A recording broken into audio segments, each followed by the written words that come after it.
Beats Planet.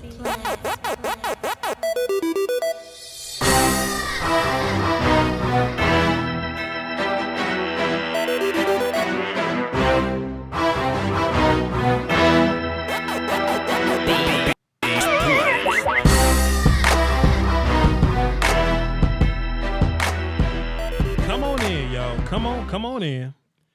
Come on in. We're not gonna run from the funk. We gonna veer right into it. Testing. I know y'all hear me. Let's get in this. Let me go and get my water real fast. This ain't water that's gonna taste good. This ain't like victory water or nothing. This is simply water to keep my throat from being parched. And we gonna take this head on. Let's scoot up to the table here. What's happening, y'all? Caught an L this week. Bad L. Sucks. Terrible. Can't stand it. But I'll tell you what, though. I don't take back nothing I said. Let me explain. Let me take a sip of this water first. It's going to be trash. And don't nobody ask me for the war call today. But let me take a sip of this water. That's terrible. Anyway. Couple things we gonna say. I just want to put out up front. Let me get my notepad together so I don't miss nothing. A few things I want to say up front. And of course, we're gonna have your calls. We're gonna let y'all call in and vent. We're gonna let y'all say what you gotta say, do what you gotta do. 515-606-5187. Access code 309104 if that's what y'all want to do. A few things that I did not like on a neutral standpoint. All right. Then we're going to get into things that I did like, and then we're going to get into y'all's calls. I did not like the 2 phantom tripping calls. Now, why am I saying that first? I wanted to say that first because that's not the reason why you lost today. Okay? You didn't lose because of 2 phantom tripping calls. You know what I mean? Like, the game was just that close. And if it's that close that you lose off of a phantom tripping call, 2 phantom tripping calls that happen to be drive killers or whatever, then the game was too close to start with. Okay? I hated that. Another thing that I hated the fact that we had to play in a damn hurricane today. That sucked. I'm not making an excuse. That's not the reason why we lost neither. I just wanted to state that I hate the fact that we had to play in a damn hurricane today. I will say that when Dak put that damn glove on, boy, when Dak put the glove on, I was screaming because he finally got a grip on that thing. He was ready to let it, you know what I mean? But the weather and the 2 phantom tripping calls were not the reason why you lost today. Let's talk about something else that I hated. Boy, I hated Jason Witten today. Oh, boy. I couldn't stand Jason Witten today. We talked about, getting the ball out on first down and not throwing it. If we're going to be a team that can throw the ball on first down, cool. You need to catch those passes or else you get nasty little 2nd and 10s. On a couple occasions on first down, we threw the ball out to the tight end. I wasn't opposed to that. I wasn't opposed to us getting the ball out to the tight end. I just would wish that we would catch it. Blake Jarwin caught his first catch and fumbled that joint. Luckily, he was able to get back on it. I didn't like it. Rich Bisaccia, our old special teams coach that's out coaching with Oakland right now. Boy, can we hire that dude back? Can we go find Rich Bisaccia, please? Because I don't think we ever had problems like this when we had Rich Bisaccia. Let me put that down. Special teams coach. All right. Let me also say this. That New England defense gained a lot of respect for me today. Even though I do feel like we got into a good little slugfest, it was a close game, hard-fought game. The New England defense earned my respect today. Also, the Cowboy defense kind of earned my respect in a certain fashion as well, because when we needed them, they stepped up and they made plays for us. In particular, Sean Lee made some great plays for us today. Let me write his name down. Salute to Sean Lee. Jordan Lewis made some good plays today. Let's write down Jordan Lewis's name. And y'all ungrateful asses don't deserve Jeff Heath for that man to go out there, injure himself, come back out, and continue to make all the damn plays he made all day. Salute to Jeff Heath, my guy. I appreciated what we got from the GOAT, Jeff Heath. We just couldn't get drives going on offense, man. We were solid on defense, but we couldn't get drives going on offense. But special teams really put their foot in your ass today, man. It was really bad. And according to those little miscues, that and the one turnover that we had, the interception that we had, that's where New England's points came from. To be honest, we could talk about all the little holding calls, whatever. New England got a whole 10 points because of a blocked punt and a damn interception. And regardless of all the bad situations that you put your defense in, your defense was not terrible today. So big shouts out to your defense. What else I was going to? On that 4th and 7 at the end of the game, I'm not really screaming for Jason Garrett to go for that because we had 6 minutes left. It was 4th and 7, and that defense is playing ridiculous on the other side. Both defenses are playing well. And it kind of worked out in that way. I understand a lot of people saying, yo, Voch, it's the Patriots. You got to go for 4th and 7. I'm letting you know, absolutely, it's the Patriots. You can't. I don't think you can go for that on 4th and 7. That's something that we can debate back and forth or whatever, but neither of us are pro-level coaches. You know what I'm saying? So, that just is what that is. But I kind of don't mind the notion of take the easy points, kick the ball, play defense again, which happened. Play defense again, and when you get the ball back, you got 3 timeouts. You got like 3 minutes or something like that. 3 timeouts, 3 minutes, and you just got to drive the field. And it was going to plan, but a wooden drop, a phantom holding call. A phantom tripping call. Those were whack. But the phantom tripping call, and of course the Cooper drop at the end kind of did it for you. You know what I mean? So I tell you what, man, the good news is that, we losing games, but boy, the Eagles losing games too. And that's going to help us out. That's going to help us stay alive in this thing. And the only thing that matters is if we turn it around at the end. That's all that matters. We got a couple games left. We got the Bills in 2 days, it seems like. We got the sorry-ass Bears after that. Then we got the Rams, the Eagles again, and the Redskins. So, hey, that's just what we got on our plate. If y'all want to call in all frustrated, I'm willing to be your therapeutic punching bag for the day. If you get out of hand, I will scream on you because that's, come on, you know what I'm saying? What you want me to say? That's what I do.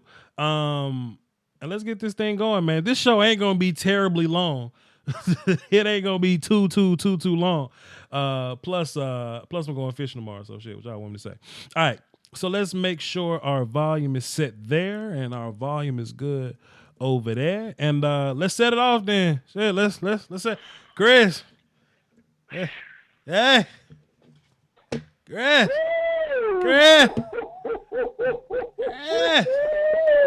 Yeah, man. Yeah. Oh my God. Yeah. Oh, Voch. I know. Voch. Yeah. My brother. I tell you what though, Chris, Listen, I bet I won't fold. I bet I won't comply in the face of these hoes. No. I bet we ain't gonna do that. No. We not gonna do that. Bet we ain't gonna do that. But boy, amongst us Cowboy brethren, Yes. amongst family, Yes. I've never called for a coach's head ever. Whoo! I'm waiting on it too. I've never called for a coach's head. I've never done it. Okay, because I'm about execution. But I gotta get O'Quinn out of the box. I'm throwing him over the bridge, him, his laptop, his dog, and anything else I can find to throw off the bridge, man. Keith O'Quinn. Because you can't. Keith O'Quinn must go. Yeah. He must go. Voch, I'm talking about 20 yards of prime real estate. Yeah. Because your defense played out of their mind. The defense played well. Yeah. I got push up the middle. I kept the running game. I got a sack. I rattled Tom Brady. I hit him. He made some throws. That's his house. Sure. He knows the environment. Yeah. He knows what to do. But those 20 yards right there gets me to the point I don't give up another daggone field goal. and it changes the complexion of the entire football game. To get a false start, delay a game penalty at that juncture of the game is piss poor coaching. To end up damn near fumbling a kickoff, right? Yep.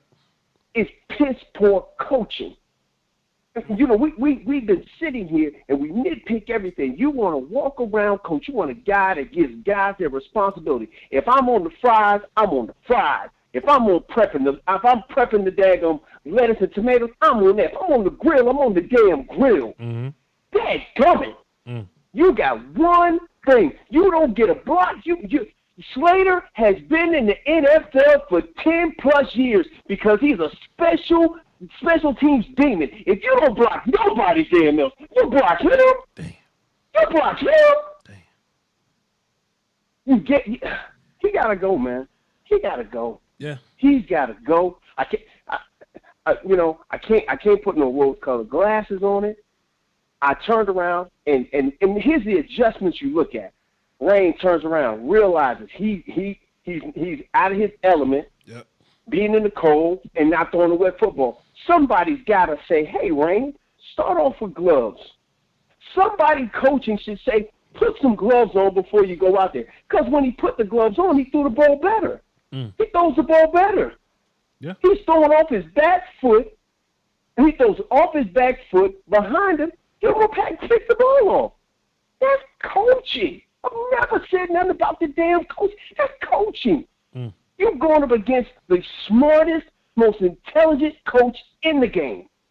Over 40 days, his whole life, my whole life, he's been in football. He got 6 wins as a head coach, 2 as a damn assistant. And you walk in his building in that weather and not prepared coach-wise, man, I've never called for it. That's coaching. That's coaching. That's coaching, bro. Now the phantom penalties on Tyron Smith and Travis Frederick. Yep. Hey man, you can but even that's coaching. Because when you coach, you say, hey, you know 71 holds. 71 like to pull a little jersey. And 71 don't move his feet. You talking to the ref, that's coaching, man. And right now, you looking at going to go play a tough team. This win here could have set you up because when you play Buffalo, win or lose, you could take it. But that loss right there put you in a dogfight that week 16, which I don't care about the rest. I don't care about what anybody else do. This game right here, you should have won. Yeah. This game right here, you should have won. You should have won it, Voch. Yep. Hey, man, I'm going to sit and listen to the show, to the brother. Hey, man, go catch your daggum flounder. Go catch you some daggum grouper. I'm sure going fishing tomorrow. Hey, look, I'm sure going fishing tomorrow. Hey, man, I was thinking about you the other day I said, this joker probably out there catch something. But if you can catch a special teams coach and send them to Dallas, please do that for me, man. That's evil. I would normally play the war call over that, but we ain't earned it tonight, so I'm just gonna move on. No, we ain't doing no war call tonight, man. I'm ready for my boy Space. I'm ready for all the brethren. Hey, my homie that drinks the Pepsi. Oh, they right here. I'm looking at all of them. They waiting. Yeah, man. Put the brethren on. I'm just listening, man. Damn. Yeah. Coaching. I feel like Florida Evans. Damn. I'm listening, brother. Thanks for the call, man. No problem, dog. Boy, I expect all the calls to sound just like that. Let me know. Hit me with your best shot. Fire away. Watch this. And even if y'all want to attack me, that's fine. I mean, I've been attacked my whole life. You know what I'm saying? Like, Second Amendment. Do your thing though. But Marquise Hardison is in the PayPal. Salute to him. He says, for you to give Coach Clapp yet another pass is disheartening. The second to last drive when they got cute in the red zone was inexcusable, bro. There is no other way to say it. F. Kellen Moore, F. Garrett. I have lots of fear in Garrett and Moore. Boy, Marquise, you just dropped $1 in my PayPal, so I don't want to like get wild or nothing. I don't want to cuss or nothing, but hey, I'm not gonna say F Kellen Moore, fam. I'm not gonna cuss Kellen flat out like that. The results have shown pretty well with him. I don't necessarily blame anybody for cussing Jason out. That seems to be the thing now. I'm more so on the wait till the end of the season train. Then we'll cross that road whenever we get there. But if people want to, chop his head off like as of week, 12 or whatever. If people want to chop his head off as of week 12 or week 11, 12, I mean, that's y'all's business. It just ain't my, personal business to chop heads off at this point. But, I'm not gonna say F Kellen. I think that's a bit unfair to say F Kellen. I think that's a bit emotional to say F Kellen. That's rather microwave to say F Kellen. I would rather you sleep on that and come back tomorrow and we'll have a conversation on that. Let's see. I would like to keep it in the order of operations here, like we normally always do. Taylor, how does your Pepsi taste today? Like Jack fucking Daniels. I understand, fam. I understand. Talk to me. I got my Pepsi. I got my Jack out. Yep. Man, woo. Yeah. And whoever's blaming Kellen Moore, man, don't blame Kellen Moore. I thought he did good. We was playing in a damn monsoon. Yeah. It was pretty bad. It's pretty bad. The biggest call that I have a problem with is the field goal on that second to last drive. Mm-hmm. And you know me, I love Dak Prescott, but sometimes, Dak, it's okay to tuck the ball and pick up a first down. Mm. That third down where he threw it to Jarwin. Now, granted, if he'd have caught it, I wouldn't be saying this, but sometimes you just got to run and pick up the first down, man. It's okay to run, Dak. I give you that. Other than that, special teams, man, it's been a problem for a while. I mean, think about it. How often do we get penalties on punts for holding or blocking in the back? Right. It doesn't matter. We always get penalties. Seems like somebody always damn near gets through for a block, and then, like Chris said, 20 yards of prime real estate given up from bad coaching. Yeah.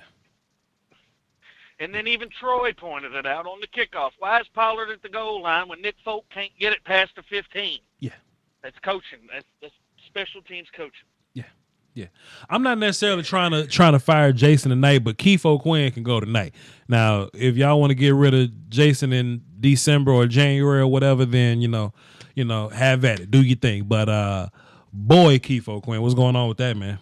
Come on. And it wasn't like just one mistake. Like it was kind of like some back to back joints. So that was pretty upsetting. And we gave up 10 points because of it. So Yep.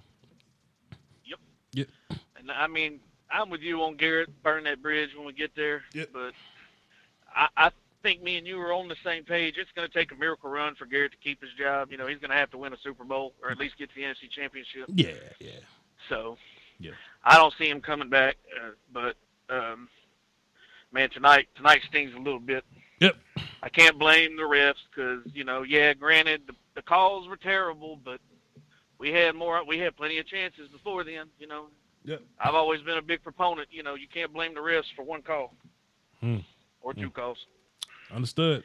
I'm hurting tonight, Voch. I'm hurt. I thought we had this one in the bag. But the good news is if we can get past the Bills on Thanksgiving, we're going to run the table. I will say this, though, Taylor, and I don't know if the chat box is with me on this because, there's a lot of emotion in there right now, so I ain't really looking at it. But I would love to play them cats again, though. Like I walked into this thing not fearing the Patriots, and I don't know who was listening to my show a couple days ago when I said I don't fear them. The only way we lose this game is if we lose it. We lost the motherfucker. The Patriots didn't really kick our ass like that. You know what I mean? We lost it ourselves. We lost the game, on our own or whatever. So that was the only team that was able to beat us, and that's what happened. Unless you count the weather. I'm with you on the. Unless you count the weather as a team too, but that don't count. Yeah, I'm with you on the Pats defense. I called in Friday. I'm gonna own it. I said I wasn't scared of Gilmore, and I got to eat my foot here in a little bit over that one. Yeah. He shut Cooper the hell down. Oh yeah, good. Look, and that can do a lot of things for you on defense if you just got one guy covering Coop, with no help or whatever. So hey, man, shouts out to them. They got it done on that.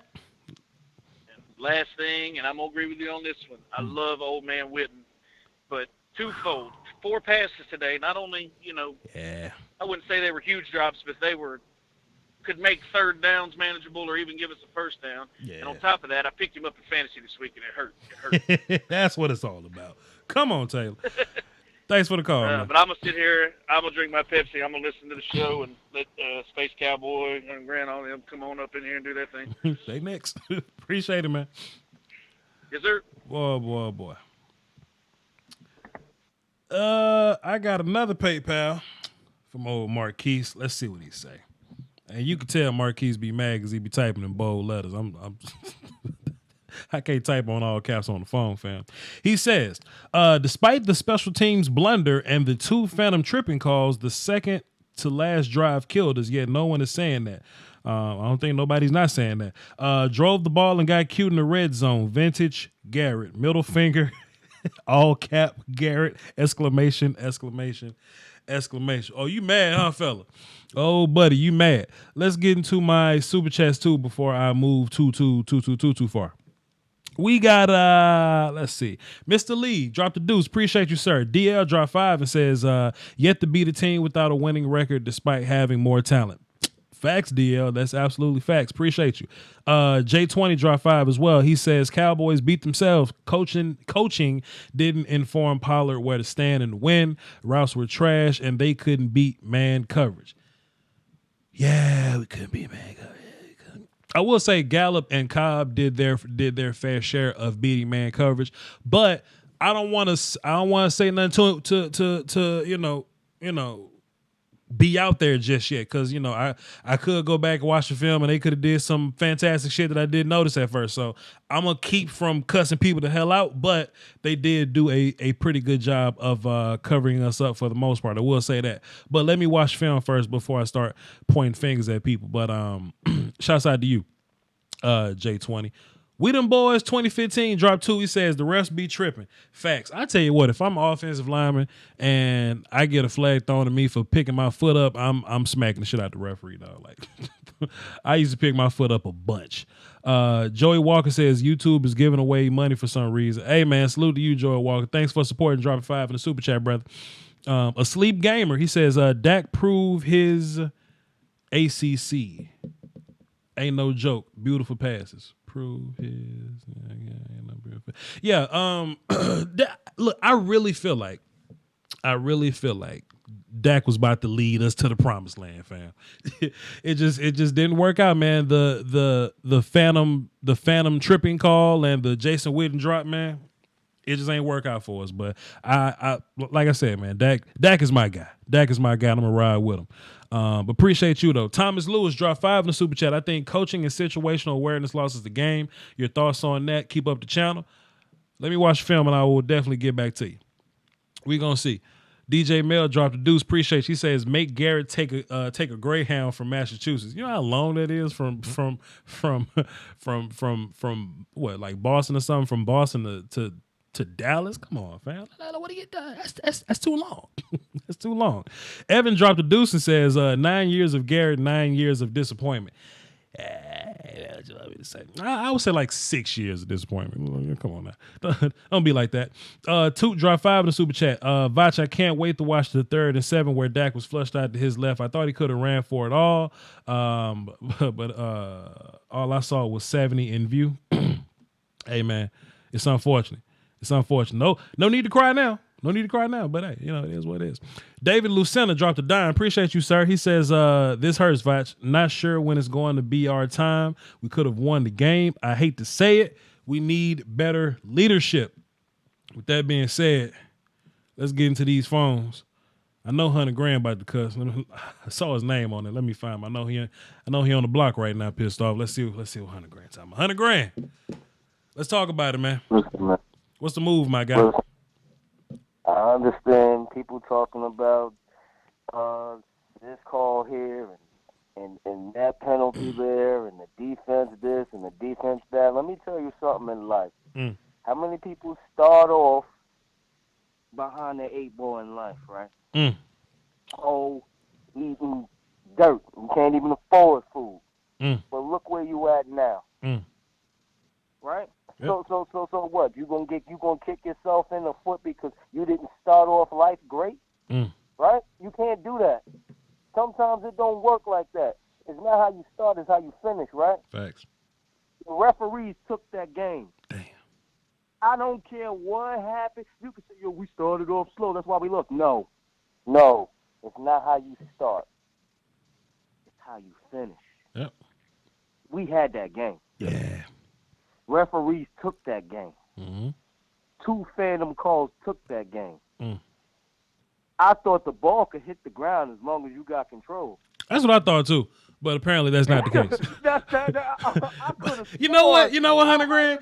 You know what? This is exactly what I said. I was watching a game, and Mike Pereira, he says that's an incompletion in my opinion. What you mean? In your opinion? Catches shouldn't be so subjective. They having when it comes down to a debate. Yeah, Troy, what you think? Hey, Joe, what you think? Mike, what do you say? Gene Steratore, what you think? And it be 3 different answers and shit. You know what I mean? Exactly. I do agree there, but I didn't see a bobble. I didn't see nothing. I saw control. I don't care. I saw a catch. The ball could hit the ground. I mean, if I'm wrong, let me know, because that's what I thought. The ball can hit the ground. The ball cannot cause an incompletion. If I'm wrong, let me know. Hey, man, you know, I don't know the rules, 100 grand. I don't know the rules, apparently. Took that game. Yeah. Dak was going to score, man. Yeah. Dak was going to score. Yeah. Knock all that other stuff out the window. I don't care that we start off slow. I don't care about none of that. Yeah. It's been years we started out fast, and in the second quarter we was trash. All that don't matter. People don't understand a call can take a game away, especially when the game is close. A call can take a game away. Drive killers. I don't care Yeah. what type of call it could be. Anything. A call could swing the ball in your favor, and a call can take the game away. 100%. And in that moment, those 2 calls, because we had first downs on both of them. Both them down. Yep. Both them down. That. Can we play with them? 100%. Can we beat them? What? They got saved, my nigga. Damn. You know how they like to say, oh, Jerry Jones done paid the refs. I think Robert Kraft got the refs in their pocket. 100%. 100%. It sucks, now, man. It sucks. And them calls on Tyron. Oh, my God. Yeah. Tyron. It's like every time we had a big play and it was holding, I just said, that's Tyron again. And sure enough, it was Tyron. Yeah. Now, if that's Bill Belichick, hey, yo, I don't care how good you are. Oh, you're going to sit down in this series. You're going to sit down in this play. You're going to learn not to make these things happen. I guarantee you, that kicker from the Wingman, he ain't going to be there tomorrow. He can cut. What happened to their last kicker that missed 2 kicks? He got cut. That's why he there. Yeah. Jason Garrett don't do that. If that was the case, my heart should have been gone. Hey. Now people mad because we took the field goal instead of go. Now y'all the same people. Yo, man, we should have took the points. We needed to score a touchdown anyway. We would have went to overtime with the Patriots. We would have had to kick a field goal anyway to win. It don't even matter.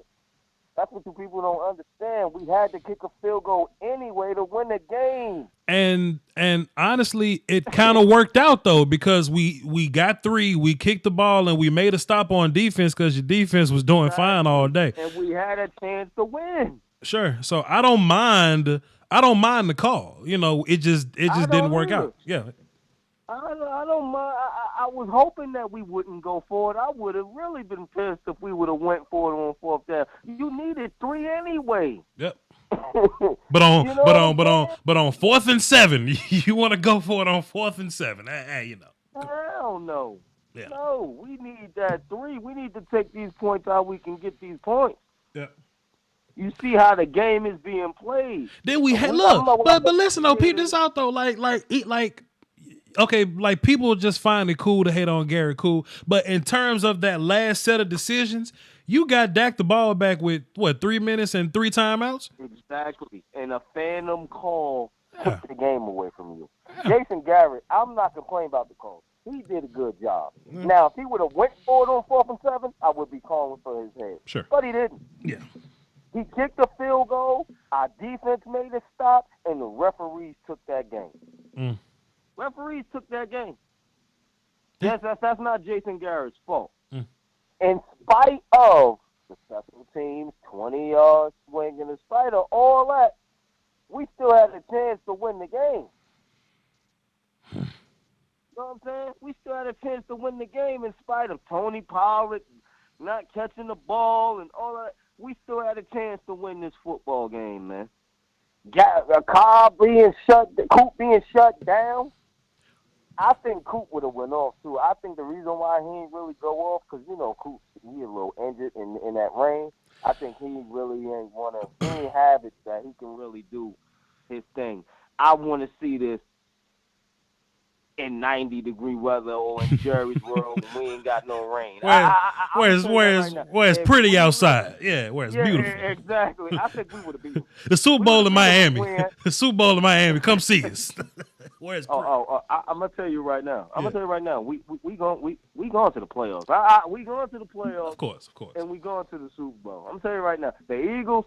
Listen, everybody. I understand what you said. Tight dog. I don't agree with you. Tight dog fight with the Eagles. Where? They're done. They're done. Yeah. Did you see Carson Wentz today? I wasn't gonna say nothing because we lost, but Carson. I understand. Yeah, the way that we lost, I can talk. We didn't get beat down. Yeah. We didn't. We lost because the referees made 2 calls that took the game away. I'm proud of the Cowboys. In spite of all that, everybody's gonna have calls called against them. Everybody is gonna have, false starts and stuff like that. I never seen a game where a team ain't have no penalties. Very rare. If I did see a game, probably was one. Probably was one game. So if you thinking you gonna get that, it's not gonna happen. If you think that Prescott is gonna complete every single pass, it's not gonna happen. $100,000. Somebody listen, $100,000. Somebody in the chat by saying, "Yo, y'all need to chill with all that Super Bowl talk." Man, I ain't got no crawfish in me, dog. We finna run the table. We finna beat the shit out of everybody. What you think? Listen, who's gonna stop? What, I'm supposed to cry? We got Buffalo. I got a feeling we gonna win that game. Yeah. I got a feeling we gonna win that game. Yeah. Listen, as far as the NFC East, we in the playoffs. I'm gonna tell you that right now. I don't see the Eagles is done. Carson Wentz threw for what? 2 interceptions. He fumbled the ball twice. Everybody's dropping the ball. They treat Carson Wentz how we treated Dak. They want him out. Look, Carson Wentz had 4 damn turnovers. It wasn't even raining. Exactly. It wasn't raining. Dak threw what? 1 interception, and that was because of the rain. What's Carson Wentz's excuse? Damn. Let me know. What's the Eagles' excuse? Dallas got him. He fumbled the ball. What's their excuse? Perfect weather. What's their excuse? Damn. But tomorrow, they're going to talk about the Cowboys and how they couldn't get the win. And the Eagles, I thought came into the season, had the best roster in the goddamn world. They were Superman. Look where they at now. They ain't getting no press. Oh, the Eagles are a disappointment. We sad at the they not talking about that. They going to make excuses for them. $100,000. I appreciate you, man. I got 1,000 callers. You know you're welcome to call in anytime, man. Appreciate you, man. Hello. Hello. Oh, well, $100,000 hung up. All right, then, cool. Appreciate you, man. Call in next week.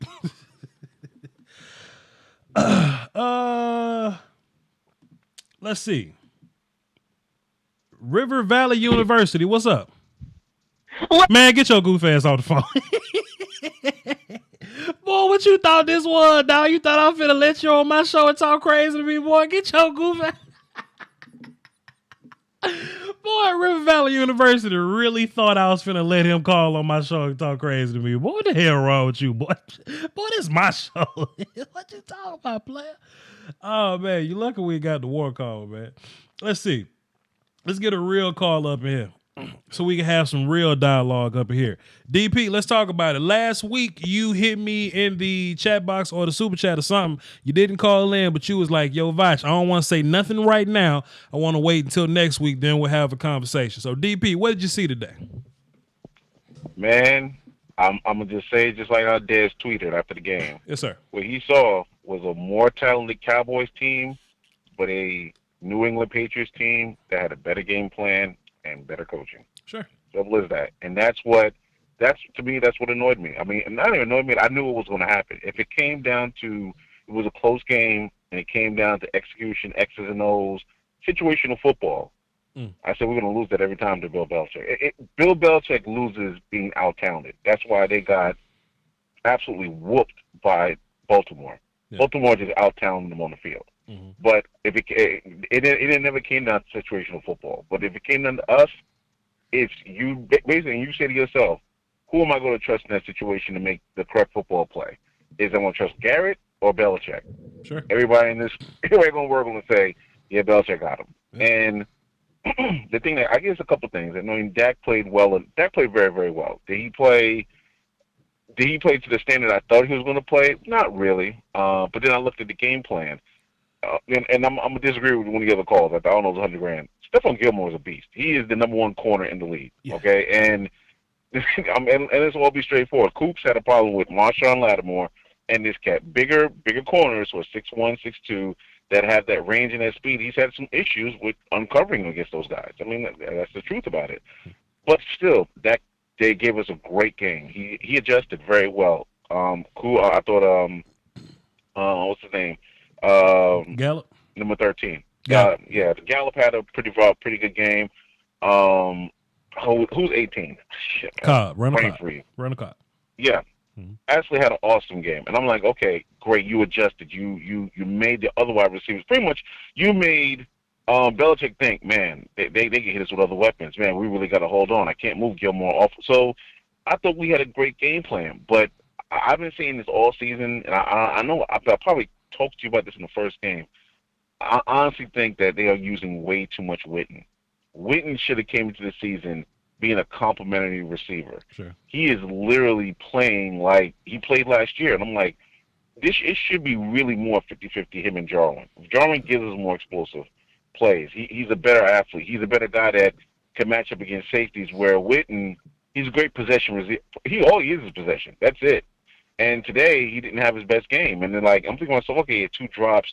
All right, Jarwin, honestly, Jarwin kept on those feet in bounds. It was an awesome catch in the back of the end zone. Mm-hmm. I agree. Dak could have ran for it. But Dak is going to throw first. And I thought Jarwin made a great catch, but he didn't realize his feet. But I'm like, okay, Jarwin is pretty much catching the ball a little better than Witten today.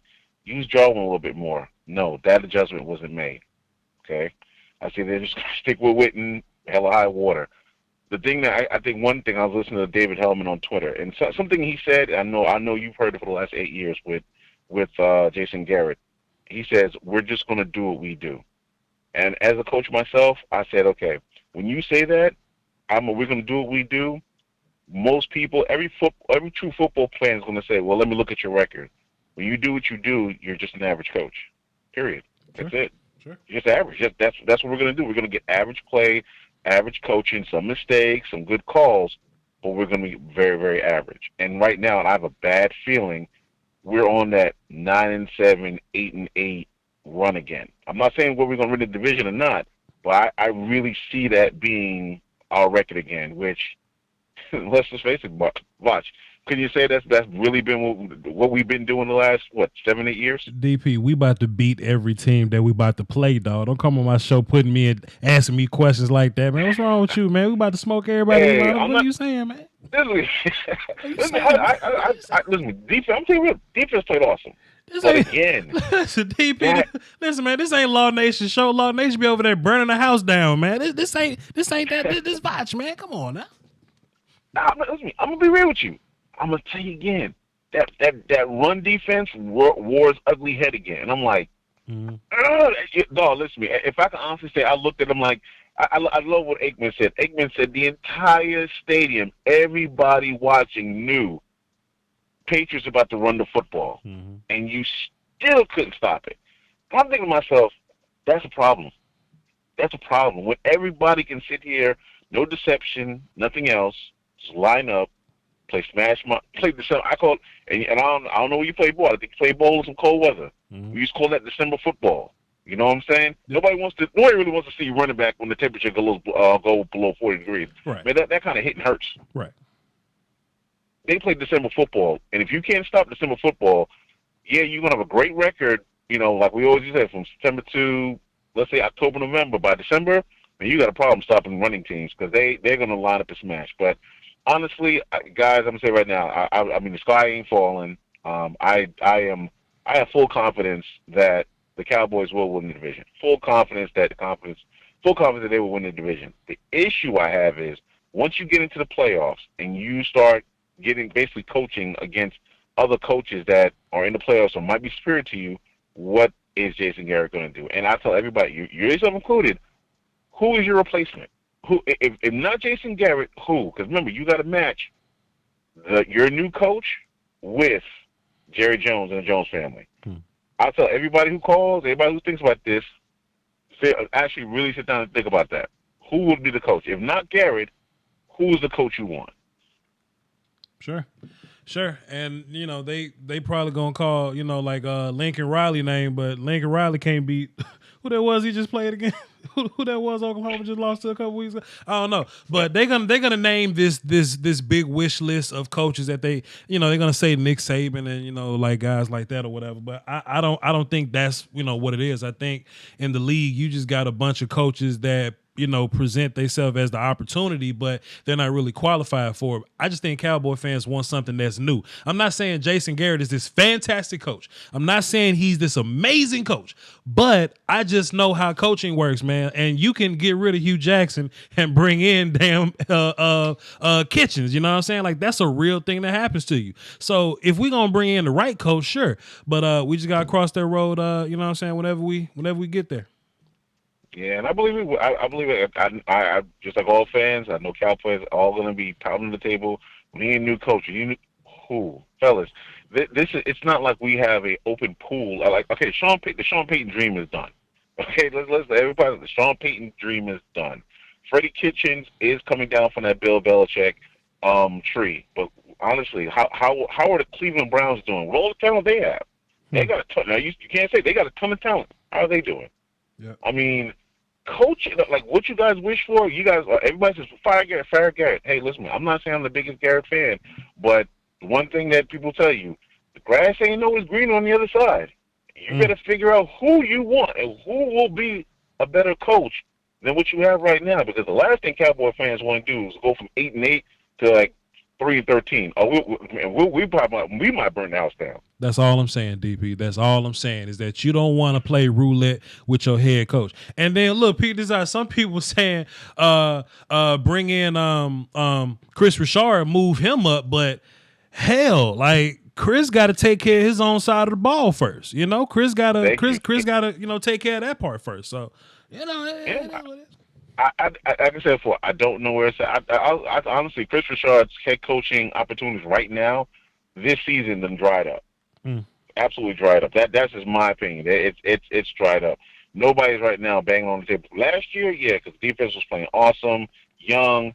This year, the defense regressed a little bit. Me personally, I blame it on the Will McClay and a little bit of Stephen Jones. Listen, you guys are not putting the belly of this defense is soft as anything else, and I call the belly of the defense the DTs and the safeties. That's the belly of the defense. When they're soft, you're going to find people going to make plays against you. People going to make, and now I'll say everybody's saying, "Oh, what's going on with the linebackers this year?" Man, the linebackers are getting touched.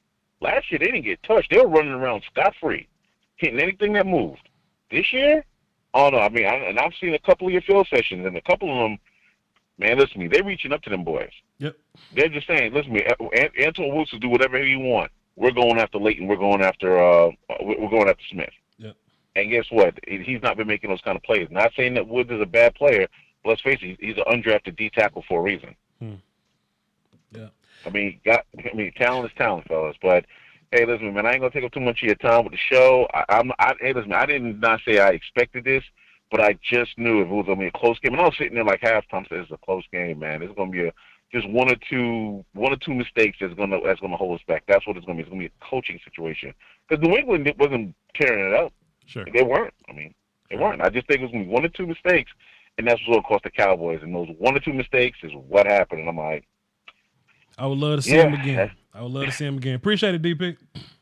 You too, man. Have a good one, bro. Yeah. Let's get into this.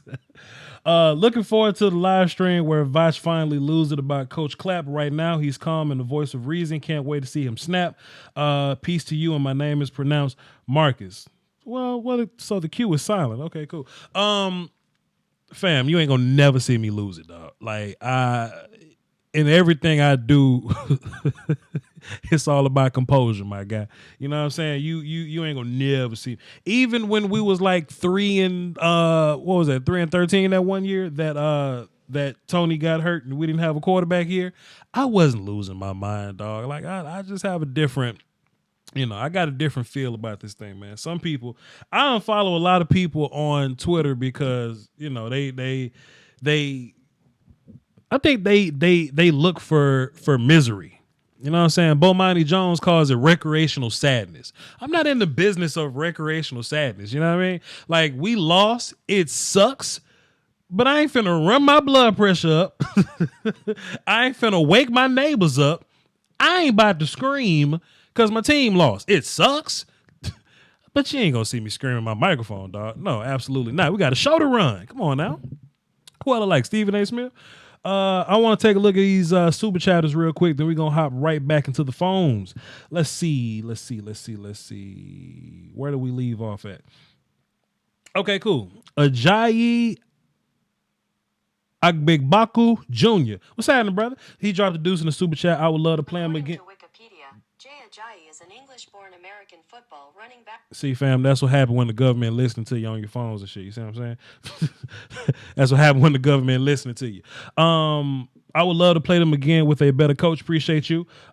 Silver Time dropped a deuce. He says, don't matter who has the bigger gun, depends on the user. That's cold right there. As a shooter, that's cold right there. Jason Reeves dropped a deuce. He says, thanks to the Dallas O-line for tripping. Helped my Eagles. It ain't help your Eagles all that much because y'all lost too. So salute to you. Ajayi dropped another deuce in the super chat. It was 3rd and 1, man. He dropped another deuce and says 3rd and 1 and we can't run for 1 yard. Hey, sometimes we don't want to be predictable. Sometimes, he dropped another deuce and he says, we're not going anywhere with our great coaches. Sarcasm. Appreciate you though, fam. Silver Time dropped a deuce and says, all the coaches are underachieving, not just Garrett. That's a fair point too. That's a fair point. River Valley University dropped a deuce in my super chat and said absolutely nothing. Appreciate you. Antoine Myers dropped a deuce. He says, quarterback play was average. Zeke was money and defense. I agree, Twan. But considering conditions that we was in, okay, both sides played in a hurricane, right? But passing was bad for both sides in the first part of the game when it was terrible. But when it slowed down a little bit, Dak put the glove on, and Tom put his glove on as well. Then we started passing a little better. So I do feel you on that. Appreciate you, fam. Let's see. Deontay Centers, he dropped a deuce and says, we miss David Irvin. Boy, I'd love to have David Irvin on this team, but we don't. Silver Time says Jason Garrett is average. Nate and Ajayi once again says just watch the Mavs. Season is done. I don't watch basketball, and I definitely don't watch it when Cowboy football is on. All right, let's get back into some calls then. Let's see what y'all talking about. We got a lot of callers, but we're going to get them all in, though. I saw Space Cowboy on the line. There you go. Let's see what Space Cowboy talking about. Cardo, what's up, man? What's going on, Voch? How's it going, man? Everything is everything, man. What's it to talk to me, man? I'm not overly emotional about this game because looking at how the game, when I found out what the conditions were going to be, I was like, okay, this is going to be a low-scoring game where it's probably going to be like a 17-10 kind of game, and it was nearly just that. The start of the game, I'll be honest, horrible. You can't put yourself in a deficit like that. You have the punt blocked, which led to the touchdown, and that was poor in and of itself. And I'll give, the special teams for the Patriots, they made a good play, but still, you got to be prepared for that. Mm-hmm. And then when you give the ball away, I want to say it was on the next drive or two. Unfortunately, I forget off the top of my head. No, it was the drive afterwards. Sure. Or no, it was the drive afterwards, yeah. So you have a situation to where you throw an interception, a poor throw by Dak, and that led them to getting up on you by double digits. And, you can't be in those situations. Like, it's inexcusable, and that's nothing on the coaching. You could argue the special teams, but, and I feel like they deserve a good majority of the blame because the special teams could have really made this turn into a blowout for the Cowboys. Oh, man. If you go look back at when you have, 3 times where the ball was mishandled and you had a live ball out on the field, you can't have that happen, man. That could have easily made the game a blowout, and you're lucky you fell back on there. But other than that, when you're playing a game like this in a freaking hurricane, you're playing field position, man. You got to get as many points as possible. So when we were a 4th and 7 at like the 10-yard line, I don't remember. You have to take the points. I know people will be like, "Oh, that's stupid. You don't have balls to do it." Here's the thing. And, and I think you alluded to this earlier in the show, was that it nearly worked out because, I don't want to bring up the phantom calls because I think we all know that was BS. Sure. But if you look at it, you're in a position to where, okay, your offense is struggling because of the weather and the defense that you're going up against. You're going to need as many points as possible. So if you go to a point to where you're down by 4, you can drive and, win the game. But at the same time, now you're banking on your defense to get, to stop it, which they did. And, and we could be talking about how if we did win this game, oh, wow, they made the right call. Right. But unfortunately, we're not on that side of history. But looking at the stats, not saying that tells the whole story of the game, really even. Dak and Brady had similar passing statistics. Only difference was Brady had a touchdown, no interceptions. Dak had a touchdown, 1 interception. Yeah. Rushing attack was nearly the same. Zeke had 86 yards. Michelle had 85 yards. Your leading receivers were generally the same in terms of yardage. So it was a really even game, Yeah. So I can't get mad at the fact of, yeah, I'm upset we lost. I don't want to act like I don't, I'm not, upset. But I can't get mad when you're in a situation like this. People might say, oh, Jason Garrett, he's got to go. Well, number 1, you're still leading your division. Number 2, I really feel like I want to wait until, and maybe they're doing it behind the scenes because I know Jerry Jones was extremely pissed off after the game because he said that it's 100% on coaching, the errors that occurred. And I'm not making that up. Like, that is something he did say. And my thing is like, look, if you're going to think about getting another coach, this is when you probably start looking for your candidates, right? And I feel like that's kind of stupid. If you're like, you don't want to be public about it. So if you're going to hear the Cowboys not saying anything about a coaching change, it's because you don't want to say that when you're in the middle of a division race, right? And my thing is I hope they take their time with it. I hope they look at all the candidates available, determine who's the best. And look, at this point, I do believe Dallas will make the playoffs at a 10-6, 9-7 record. But at the same time, I don't know how far this team can go. Based off of what I see, I can maybe see 1 playoff win, and that's it. We about to win the Super Bowl, Space Cowboy. You bugging. Nah. I'm sorry. If we were to make a coach's change, though, I would hate to lose Kellen Moore. That'll suck. I'd hate that shit. Oh, absolutely, yeah. Yeah, but, I don't know, man. We'll see. We'll see what happens. Yeah. No, and that's my thing is like I feel I'm not too upset about this game because, hey, you went into the house of the best team in the league, arguably, and you lost. And I'm not saying this as a moral victory because I don't believe in moral victories, but when I'm looking at it objectively, it's like you should have won this game, most definitely. And I do believe if the Cowboys play the Patriots again, this time not in a freaking hurricane, I do think they'll win. Right. I do believe that wholeheartedly. I agree. Based off of what I saw. I agree. So. I got 1,000 callers, man. I appreciate you, family. Yeah, not a problem. Yep, not a problem. See you. Bye-bye. Yep. And that's for all of y'all. Everybody that's on the phone right now. I'm definitely gonna get to all of you guys, but just be wary that we do have 8,000 callers on the line. So let's just we got one more privileged caller left. Then we're gonna move on to the regular platinum folk. But we got one more T-Dub from Wichita. What up, man? You have privilege, sir. So I'm not gonna rush you off the phone necessarily. So Oh, I'm not gonna take up too much of your time. I start cussing. Oh, that's fair. That's fair enough. What you got for the show? Everybody's missing what really happened. Okay. We lost the game because of the equipment manager. Okay. The equipment manager forgot the most important thing back in Dallas. All right. Know what that is? I'm listening. A priest. We should have brought a priest with us because where we went to the ninth circle of hell. Yeah. There is no reason for that team to have beat us. Sure.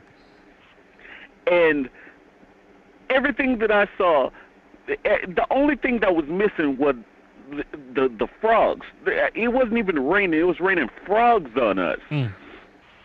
It was the reason in the middle of the game, Belichick put on that secret hood. Yeah. Because that's what the cult wears. Yeah, he called it. What's under that motherfucking hood? What's under that goddamn hood? What's under that? Hey, man, he has to wear the special hood to say the incantations. Mm.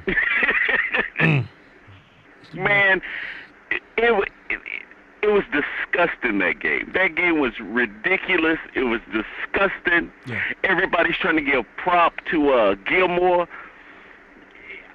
I ain't gonna cuss, but if I could cuss, I'd say, cuss you, Gilmore. You ain't jack. Yeah, you motherfucker, you, yeah. Yeah, all that. Yeah. All that plus a couple. Mm. But other than that, I just say everybody just shake it off. We were playing with house money anyway. The Eagles lost earlier today, so we were playing with house money. Don't even worry about it. If we had a won, we would have been basically riding on Jerry's yacht. Right. But now we're still in the fishing boat. We still got to put some work in. So just relax.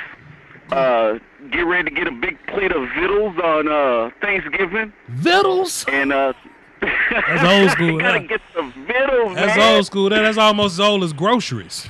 About to go get some groceries. Groceries. I got you, player. Hey, I'm trying to tell you, man. Just get ready to put in some work on Thursday, and everything will work itself out, man. Don't nobody just jump off a bridge or nothing. Just relax. Mm. And we still basically where we started the day. We all right. I reckon, Famo, you say so. I mean, you know what I'm saying? I think we're going to win the Super Bowl, but everybody in the chat box think we just terrible. And, you know what I'm saying? Like, somebody was like, nah, Voch, you got to have more passion than that. You got to be more mad than that. I'm a former coach. You know what I'm saying? So as an ex-coach, like, when we lose, I don't want to scream and yell and cuss and throw furniture. I'd rather just put my finger on my chin and figure out what the hell happened.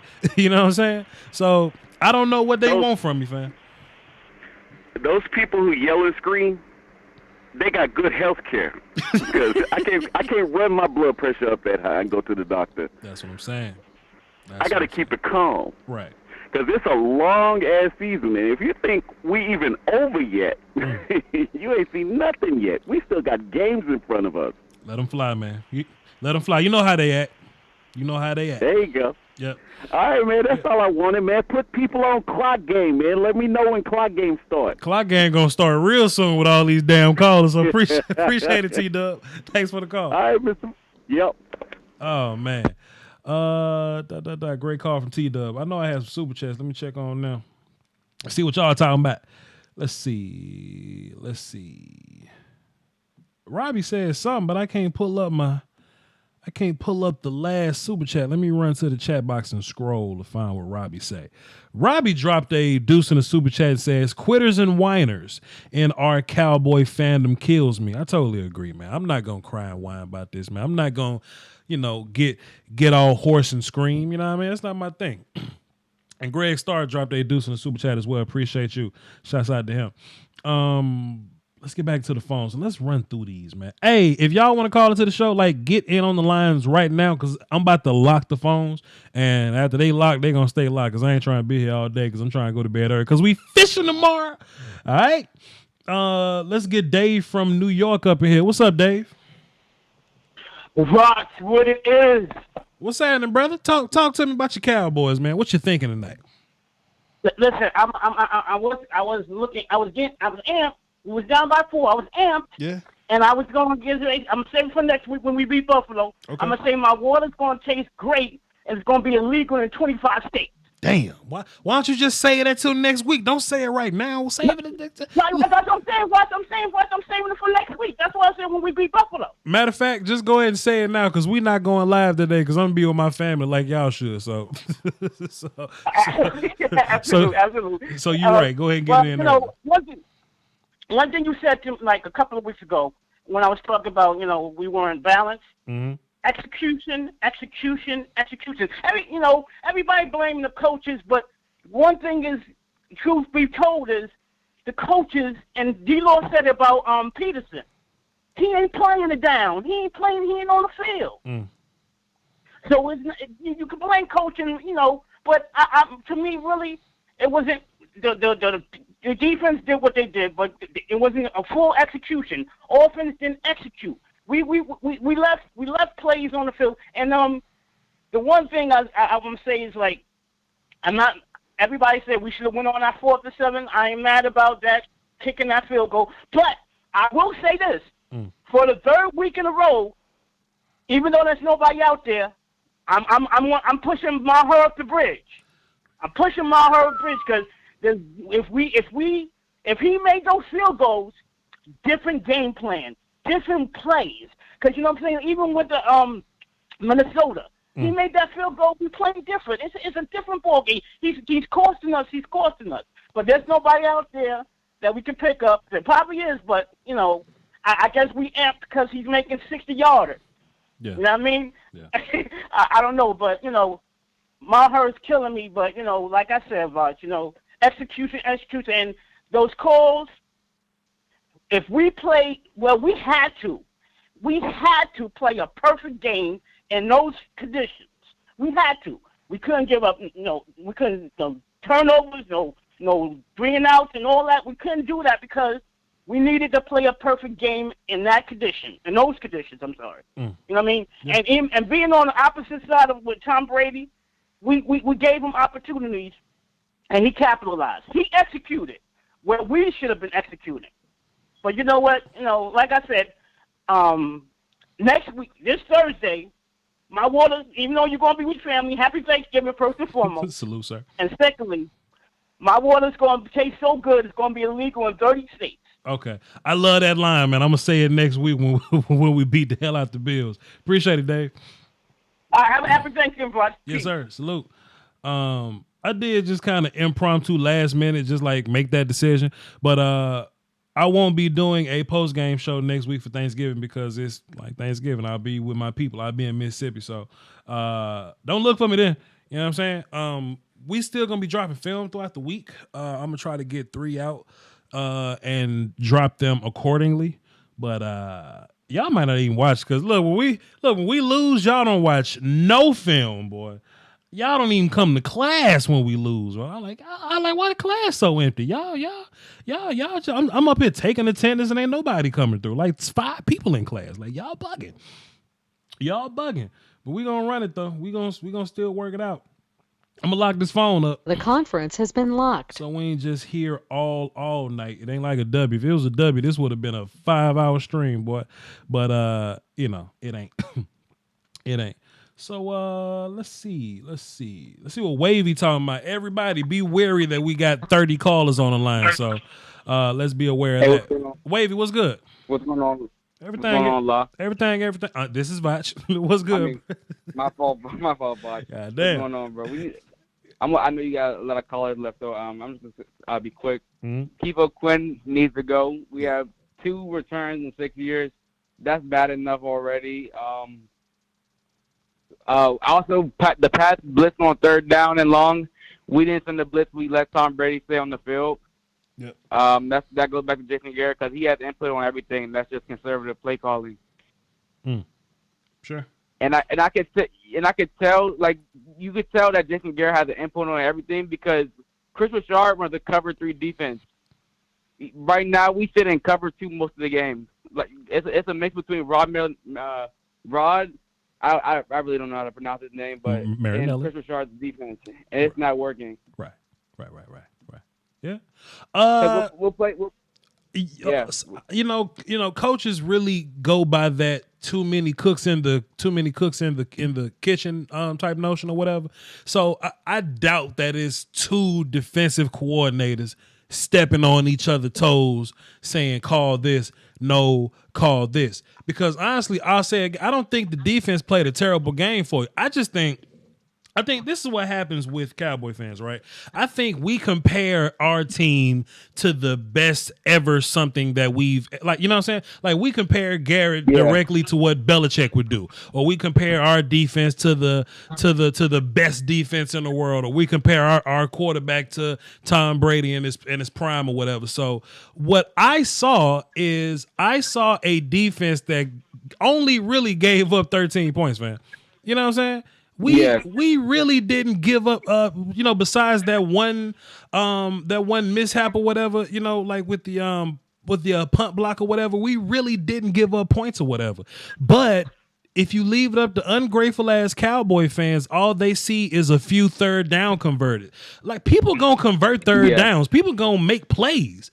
But how many points did they put up? We lost because we didn't put points up. The defense didn't lose this game for you. But at some point, like, you got, like, I think you can agree on this too. Like, the turnovers, that's from conservative defensive play calling, because we're not, a turnover could obviously it changed the game for them. But they didn't score. They have. We're not getting turnovers. They didn't score. we not gonna be the best defense of all time to where they'll never get a first down. Ray Lewis said that shit one time, and that's Ray Lewis. that just happened to be that Ravens defense that year. But it's all about keeping points on the board. The defense didn't kill you tonight. Yeah, but they definitely, because they could have been a blow either way on special teams or on their offense. But the defense, they still strong. Yeah, I ain't wavy. I feel you, bro. Thanks for the call, but all right, bro. Yeah, we just didn't put points up on the board. We just weren't efficient in that facet. Like, we gave them 10 points. The defense played well. Antoine Myers dropped a deuce in the super chat. He says defense made stops. Look, Twan, you will run yourself crazy trying to debate with emotional Cowboy fans, bro. Don't even do it. Drummer Cam, what's up, man? What's up, Voch? Everything, bro. What you got for the show? So, a couple quick things. Time out though. But you notice I changed your platinum name, right? You went from Cam to Drummer Cam because you upgraded a little bit, right? See how that works? Hey, I like that. That's what I'm talking about. Go ahead though. Go ahead. What you got for the show? So, the offensive play calling. I think you and I agree on Kellen Moore. He's doing a fantastic job. He's taken a system. He's obviously made it drastically better because, frankly, all the stats point to that, and signs lead to yes. However, I was a little disappointed because they were going cover 1 damn near the entire game and still went a few times cover 0. Not very often, but they did a few times. Mm-hmm. And in those situations, if you recall back to the first time that we threw it down the seam, because the seam was open multiple times, even in those cover 1s, because they would slide over one of the safeties on top of Coop, and then they have the CB on Coop as well. So you basically got one half of the field completely open, and they wouldn't throw it. And I get it, the wind, and it was the damn hurricane, and it was bad. But I felt like if you would have taken a couple shots, it would have changed. Like, attack mentality type scenario. Like, stop with the dinks and dunks. Like, I get it. We don't want to consume the drive and we want time of possession. No, you're playing the Patriots. Go fucking attack. prove to these guys this defense is not what it is, because it was open. It was there. And I hope you go back and look at the film and see it, because multiple times we could have sent guys down the seam or sent guys solo. Sure. Gallup was alone a lot. He had single coverage a lot. And I just wanted to say, throw it up deep, let Gallup make a play, But it just didn't happen. It is what it is. We lost that game, like you said, because we didn't put up points. And it goes back to, how many points did our defense really give up? You asked me. Yeah, like 9 or something, honestly. Like 3? In real life, yeah. If that. 3. Yeah. What do you want from the defense, for real? Yeah, we can all ask for a turnover, but they did their job. Even in the last stop to make sure that we had an opportunity to go down and make a play, even though we had crappy field position and all that, we still had a chance, right? The defense didn't kill you. Sure. The offense is the reason we had those 2 early turnovers, just like in most of the losses. We have these early turnovers, we get behind the ball, and it was completely avoidable. Again, I think if we would have just attacked more of the defense, their aggressive defense style, it would have gone favorably for us. But I wanted to throw this out there. So I think I have an idea for a head coach. Okay, what you got? Now, you want somebody with experience, somebody who's won some championships, and somebody who knows how to deal with the Jerry Jones organization. And there happens to be somebody in our organization right now that actually fits that bill.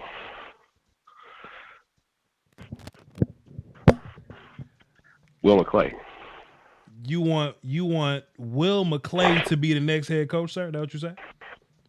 I'm not saying that I want that. I'm just saying if you're looking for something and a quick change, because Will McClay, when you go back to his AFL records, he was a man of discipline. When you go back and you ask all these Cowboys fans what they're crying about, right? Because they're looking at the Bill Belichick's, just like you said, right? They'll probably say discipline. So give them what they're asking for. And see how it works out. That's quite interesting, Drummer Cam. I don't know if I'm trying to bring Will in. I think he's coached Arena League, but I don't know, Drummer Cam. I don't know. Hey, I'm just hey. I feel. Hey, I'm not trying to rush off the phone, no, Cam, but I got Footsie King on the line. I'm trying to get him in here. Appreciate you, brother. Big thanks. Have a good one. Yeah. Special guest. Everybody listen in. Pull out your notepad. We got Footsie King on the line. Foot's upset. What's up, Foots? Voch, I'm upset because I'm not even upset. The one thing that I wanted to do was call the smartest person that I know. Damn. When it comes to football, IQ, and you are one of the smartest people that I know, first and foremost. Damn. Because you're never too high, you're never too low. Yeah, you need to be coaching somewhere. Because there's not enough people who understand the game. So I see Coop being attacked for getting blocked, and I'm pretty sure he was bracketed all game in a hurricane. It was, come on. Yeah. The conditions were terrible. Right. It was terrible. Right. So that's where I want to start at. Right. All right. Dak's play to me was outstanding. You literally, I've never made an excuse in a football game ever when it comes to referees because refs make mistakes. Right. But you literally had 2 tripping calls that were drive killers. Yep. That took away positive plays in a game where when playing a team like the Patriots, every inch, every half an inch every matter, excuse me. Right. And so when you're playing a team like that and you get a tripping call when you're driving, and listen, everybody is blaming Jason Garrett, but you're in shotgun in the red area. You're in gun in the red area, Voch. Sure. And is it Kellen Moore when it's good and Jason Garrett when it's bad? That's exactly what it is. Is it Chris Richard? Let's talk about it. Is it Chris when it's good, but Marinelli when it's bad? Is it right? Yeah. That's what they do. Because listen, guys, let's wake up and smell the coffee. the worst position group on this team has been between the linebacking play and the DBs and the awareness and the tackling. Our DBs don't tackle anymore in space, and it's terrible. And the awareness. That's not Jason Garrett, guys. He's not going to hold the whole team's hand. All right? These guys have a position group to coach. This is the same Chris Richard everybody wanted to take over the team. These guys aren't prepared. What are you talking about? Damn. What are you talking about? Like, Voch, are these fans, stop using Jason Garrett as a scapegoat. Dog, I said this 2 years ago. I said, dog, Jason Garrett he will be a coach in a minute. Listen, I'm telling you now, Jason Garrett will be a coach in a minute. The minute he gets fired, he will have a job. Yeah. Pick one. I agree. Pick a team. So Jason Garrett, I mean, it's low-hanging fruit. Let's really get to the issues. Where you at with it, Voch? I want to hear where you at, man, because I know, I just heard somebody say, Will McClay, stop, man. Drummer Cam is a good friend of my show. We're not gonna laugh at Cam's notion. Drummer Cam, what's up, bro? Hey, Will what's McClay. up, man? Man, Fuzz, it's kind of. I really don't have the best answers in the world for you. You know, some people want me to make heads roll about this, but it's a lot of unfortunate circumstances, bro. And I know after a while, you just can't keep saying unfortunate circumstances. I mean, you just can't keep saying that every week we lose to somebody. That's a good team or whatever. But I do like what you were saying in terms of Dak playing, considering the cards that he was dealt this game. You know what I mean? Like that first half, that hurricane monsoon was terrible. Dak wasn't throwing it well. Tom wasn't really throwing it well. But considering Dak put up 200 passing yards in like one half, basically. You know, once he, you know what I'm saying? Once he, you know what I'm saying, put that glove on or whatever. But you know, man, you know, drive killers. I always go back to that. It's drive killers. It's drive killers. Drive killers and just small mistakes that just plague you. This team ain't got a big glaring mistake in terms of, like we're really bad at right tackle. You know what I mean? Like we ain't got that mistake, or we're really terrible at nickel corner. Like we don't have that. What we have is, on this pivotal third and whatever that we just converted, Tyron Smith simply drops his post foot to react to a damn end crossing his face, and it's called clipping. Travis Frederick. And that's Voch. And I just want you guys to understand. That's Voch. Listen to that. That's Voch giving you guys high level. Okay, now we're talking high level football. It's called a set. Anybody in the comment box is calling me an idiot, an ass kisser, whatever you want to call me. Do you guys know what a set is? You see what I'm saying? It's called offensive tackle play, deeper than, you see what I'm saying? And this is something that the refs, they need to come to the refs are actually judged and critiqued on Monday. And that's a call that they missed. Yeah. He's literally setting a certain way. Yeah. I have a buddy who plays for Penn State. Look him up, Rasheed Walker. He actually did a good job against Chase Young. They moved Chase on the other side a lot against Ohio State. They lost. But the point is, we talk about these things all the time. Left tackle play. Yep. So, you know what I mean? I mean, even with Travis, and I do this a lot on my channel. Everybody go in your backyard and try this out. I want everybody to just kick and pass it to the left. But if somebody's coming to your right and you got to move right, you're going to drop your right foot. You're going to drop your post foot and go to the right. You know what I'm saying? It just makes sense that way. So I'm not blaming Travis or Tyron. I just think that that's bad refereeing, but we didn't lose the game because of refereeing. Now, if you put those two bad calls in context of where we are in the drive, and you put that, like those Witten drops that were terrible, you put that in the context and to where we are with the drives, it's hard to get drives going when you 3rd and 20 or you 2nd and 10, 2nd and 11. You know what I mean? So that's the unfortunate part. I just want everybody to let these numbers sit in. Tom Brady threw for 190 yards and a short field touchdown. Sure. All right? They didn't do much to beat you. So now we got to get back to the little things. love Byron Jones. He's always in position. Sure. But when you're playing high-level football, it's just the awareness part of things that you want, okay? Some of the missed tackles. I'm just looking at secondary play, and I'm just like, Cheeto had a guy. Cheeto didn't play bad. I don't hate Cheeto. The defense didn't play bad. I'm not going to do that to the defense. They held the Patriots, to 13 points. Yeah. All right. And they had and they were given a short field. But I just want Cowboys fans to really look deeper than just saying, Jason Garrett. Okay? If you want to say Jason Garrett didn't have the team prepared, that's fine. I mean, I guess.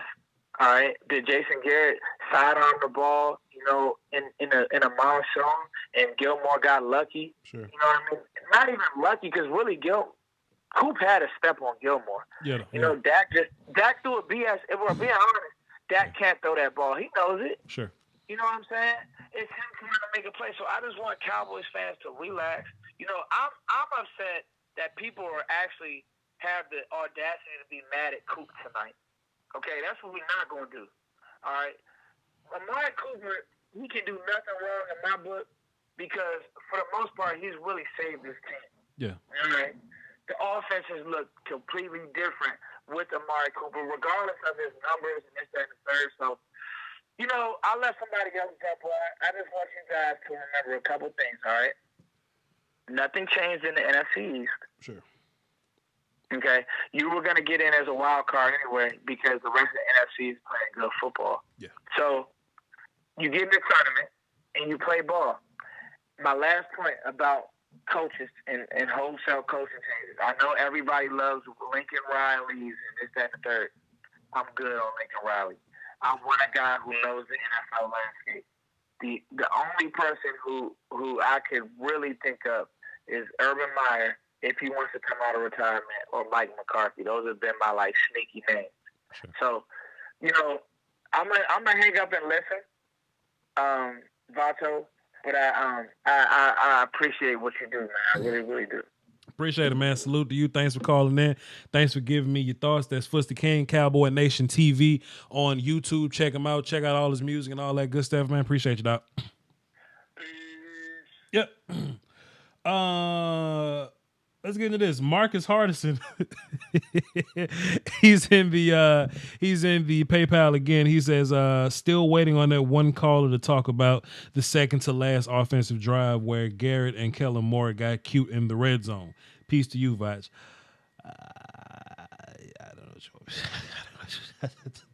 you I can't make my callers talk about something that they don't want to talk about, fam. I don't know what you want me to say. Let's see. Jake the Great, what's happening? What's happening, Voch? What's happening, man? Everything, player. You already know how it is. Talk to him about your Cowboys, Doc. Yeah. And about my Cowboys. Before I talk about my Cowboys, I'm mad, dog. I'm mad. Yeah, and I ain't mad about the game. Yeah. I'm mad about these fake Cowboys fans that are super emotional. You know what I'm saying? It's like, do you watch football? Do you understand that this team is like a honey badger? They feast off turnovers. Sure. We had a block punt. I'm not going to blame coaching or nothing like that. We played in a monsoon.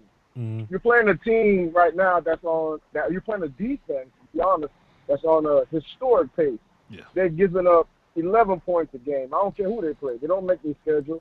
Giving up 11 points a game. They're 99-1 at that stadium. I'm not gonna blame Jason Garrett on no play calling. We just lost the game. Yeah. The NFL is real close. The Saints almost lost today at home to the Panthers. So the NFL is week to week. You can't get emotional about a loss. And it's like Cowboys fans are playing right into the narrative of these four-letter stations. As soon as we lose, you're gonna see Stephen A. Smith on IG post something. Shannon Sharp post something. We can't fall for that peanut gallery stuff, man. We lost the game. You just got to go back to the drawing board and execute, because we got a team that's coming in next week that their defense is pretty good, if not better, minus the turnovers and shit, than New England. But I'm not going to be here and all sad and Garrett and all this. We lost. It was raining like crazy. We didn't make enough plays. We lost. team did not execute. And the thing that I'm more upset about, if I want to pick on the coaching staff, there was one drive where it seemed like they found something, and they was running out that 2 tight end set to like the right, and it was just big boy football, and Zeke was eating. When Zeke went to the bench, they kept the same formation, and they ran Tony Pollard. It seemed like they like, you know, you want to change it up, but if something's working, stick with it. I thought they was going to run that ball all the way, you know what I'm saying, for a touchdown, just run. But, you know, and a lot of people are mad that we didn't run the ball on 3rd and 1. I would have ran it. God knows I would have ran it. But if you go back to the Vikings game, we went to Zeke and everybody raised hell. Yep. So, okay, so let's change it up a little bit. They throw it this time. You know, it doesn't work. You lost to a real good team. The now, answer was I is scared of them? No. You know, were they a better team than us? Not really. But we lost to a better team.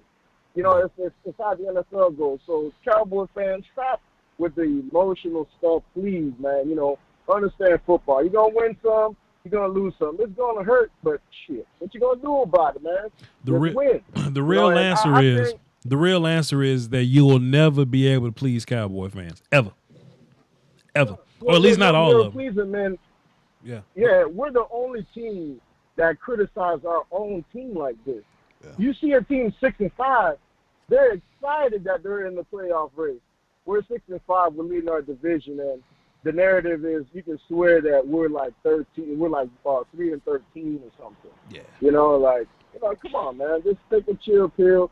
They must got some good insurance because their blood pressure's up for no reason at all. We're still number 1 in our division. I'm not happy for the loss, but I just look at the big picture. We got a lot of football left to play, and it's all about getting hot. We got the biggest month of the season coming up in December. It's what you do in December. I don't care about buying Jason Garrett. He is not going anywhere, at least not to the end of the season. Right. Nobody in their right mind is going to fire a coach when you're in first place in your division. That's just dumb. You know, so I know you got a lot of callers watch, you know what I'm saying? And all I got to say is please stop with the emotional stuff, man. You know, Dak played good, Zeke played good, and believe it or not, the defense, in my opinion, got a little lucky because the game could have been a lot different. There was like one catch on the sideline that would have the Patriots moving that rock in Cowboy territory. Receiver drops it trying to make a tiptoe catch on the sideline. Second play, if he didn't scare what's that guy into not catching the ball and then delivering that boom with the shoulder, they was going to keep driving that ball. So defense played okay. They didn't play great, but they played okay. You know, just stop with the emotional stuff, man. You know, go Cowboys, and, you know, we're going to continue to fight. I still feel like we can make a good run in the playoffs. We just got to get it together. We about to beat everybody we play, man. We about to smoke every team we gonna line up against, just like that. Appreciate it, Jake. No problem, dog. That's just my vibes, man. I'm not built to doubt me, man. I'm just not. I'm not built that way, man. I'm sorry, man. If I was coaching your football team and I say, hey, y'all, we gonna win these, we gonna lose the rest of them, fire me. Get me the hell out the paint, man. One day I'm gonna go back to my old high school. I'm gonna be Joe Clark in that thing. You know what I'm saying? We're gonna say the whole city. You know what I mean? Carlos, what's up, man? Yo, what up, Voch? How's your night going? What you got for the show, brother? Oh man, I'm just disappointed tonight. Yeah. I mean, critically, I'm just here thinking, man, we should have won this game. We really should have won this game, but you know, you got to give credit where credit is due. Belichick is a mastermind, and you know what? He went for the win. As soon as if it wasn't for that punt block, it would have been a whole different story right now. Right. And I just think, honestly, Dak's proved his contract or his worth. I don't care what anyone says. Dak and Zeke has been providing the numbers. I mean, you saw Zeke. Last week we were criticizing for him not finishing runs. You know, not seeing the old prime Zeke. Today, whole different story. He was finishing runs, and we actually schematically opened the field up for him, and I was actually proud of it. You know, Kellen Moore actually saw the change in his way to get Zeke open in the field, and it was working. I'm proud. I'm proud that we actually saw our flaws from last week. However, I will say this.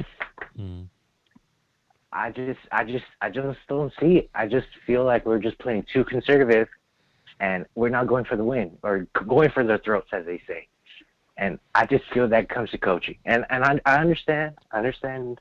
We want to call Jason Garrett and his head, but if I was a football player, and if I saw that, or I don't know if you saw that clip, but as soon as Jason Garrett tried to dap up Dak Prescott, he went straight for his jacket. Oh boy! He didn't want to look. Cause it's cold outside. It's cold. Yeah. High five, Gate. Yeah, Come on, man. I gotta get y'all. But no, we can't do this. But I mean, look. If I was a football player and I saw my coach trying to dap me up, I'd be like, all right, coach, we'll get him next time. Or, something small. But I straight up saw his body language. Like, look, don't talk to me right now. I'm done. I know it's my job to give him this job. That's what I saw. But that's my conspiracy theory. I'm just throwing that conspiracy out there, all right? But I feel like this was a preview of a playoff matchup and what it's going to come down to from the X's and O's standpoint. And as long as we don't beat ourselves, man, we can beat anybody. I don't care who we line up against. We can beat absolutely anybody.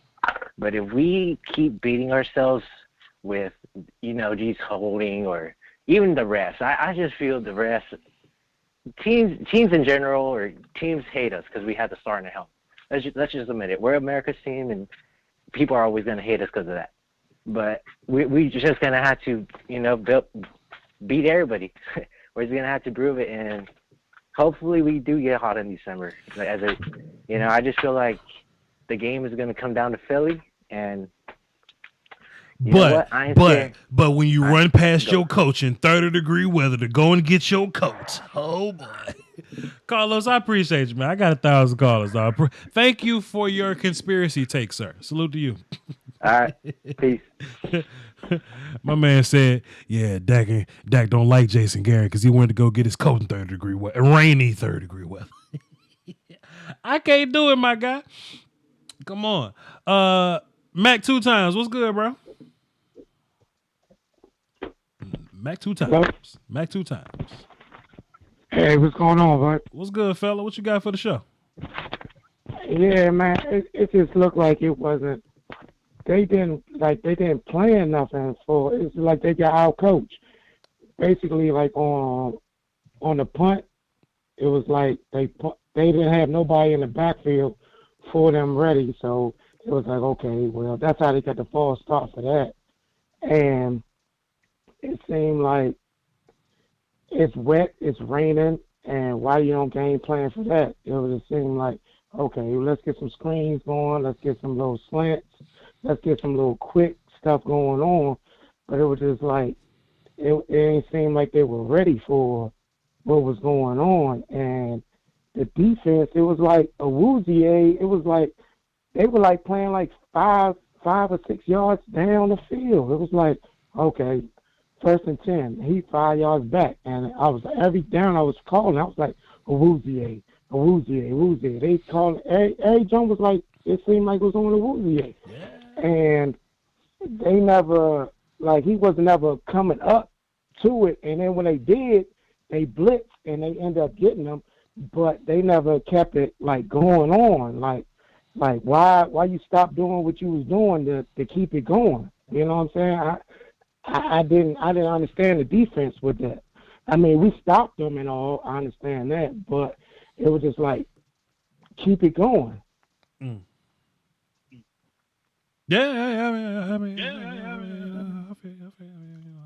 I ain't really got a response to that. It's I don't know. Cheeto, I don't want to jump off the roof and say Cheeto is terrible. I don't want to say that because Cheeto had a real good year. Cheeto's having a strange year now.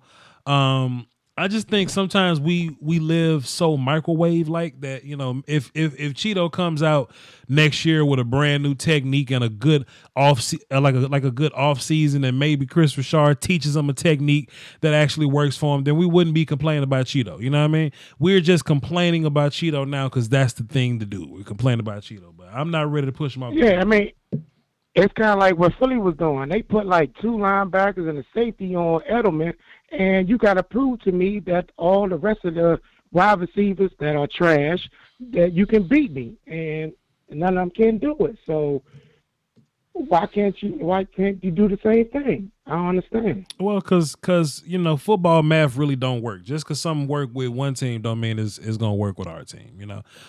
Plus we had a notion that Jordan Lewis would be an inadequate solution for Julian Edelman. And to be fair, I think Jordan Lewis played a pretty damn good game against Julian. They only scored 13 points after giving them 10 with field position. You know what I'm saying? And where was Bennett at? It was like Bennett. It was like missing. Like I see him do a couple plays, and Bennett got a little lost a little bit. I was like, where Bennett at? He gave up 10 points. He gave up 10 points. I can't do it, dog. Mac, I got 1,000 callers. Well, I got like 10 callers, but appreciate you, Mac. We about to play some clock game in a minute. Appreciate you, bro. All right, man. Be easy, man. Yes, sir. Oh, man. I don't want to hate on my defense too much, man. Defense made plays, man. I understand Cheeto got some passes thrown on him, but McCourty got passes thrown on him. I don't think Patriots fans going, oh, McCourty's terrible. Gallup made some catches on him. Like, it happens. It happens. It happens.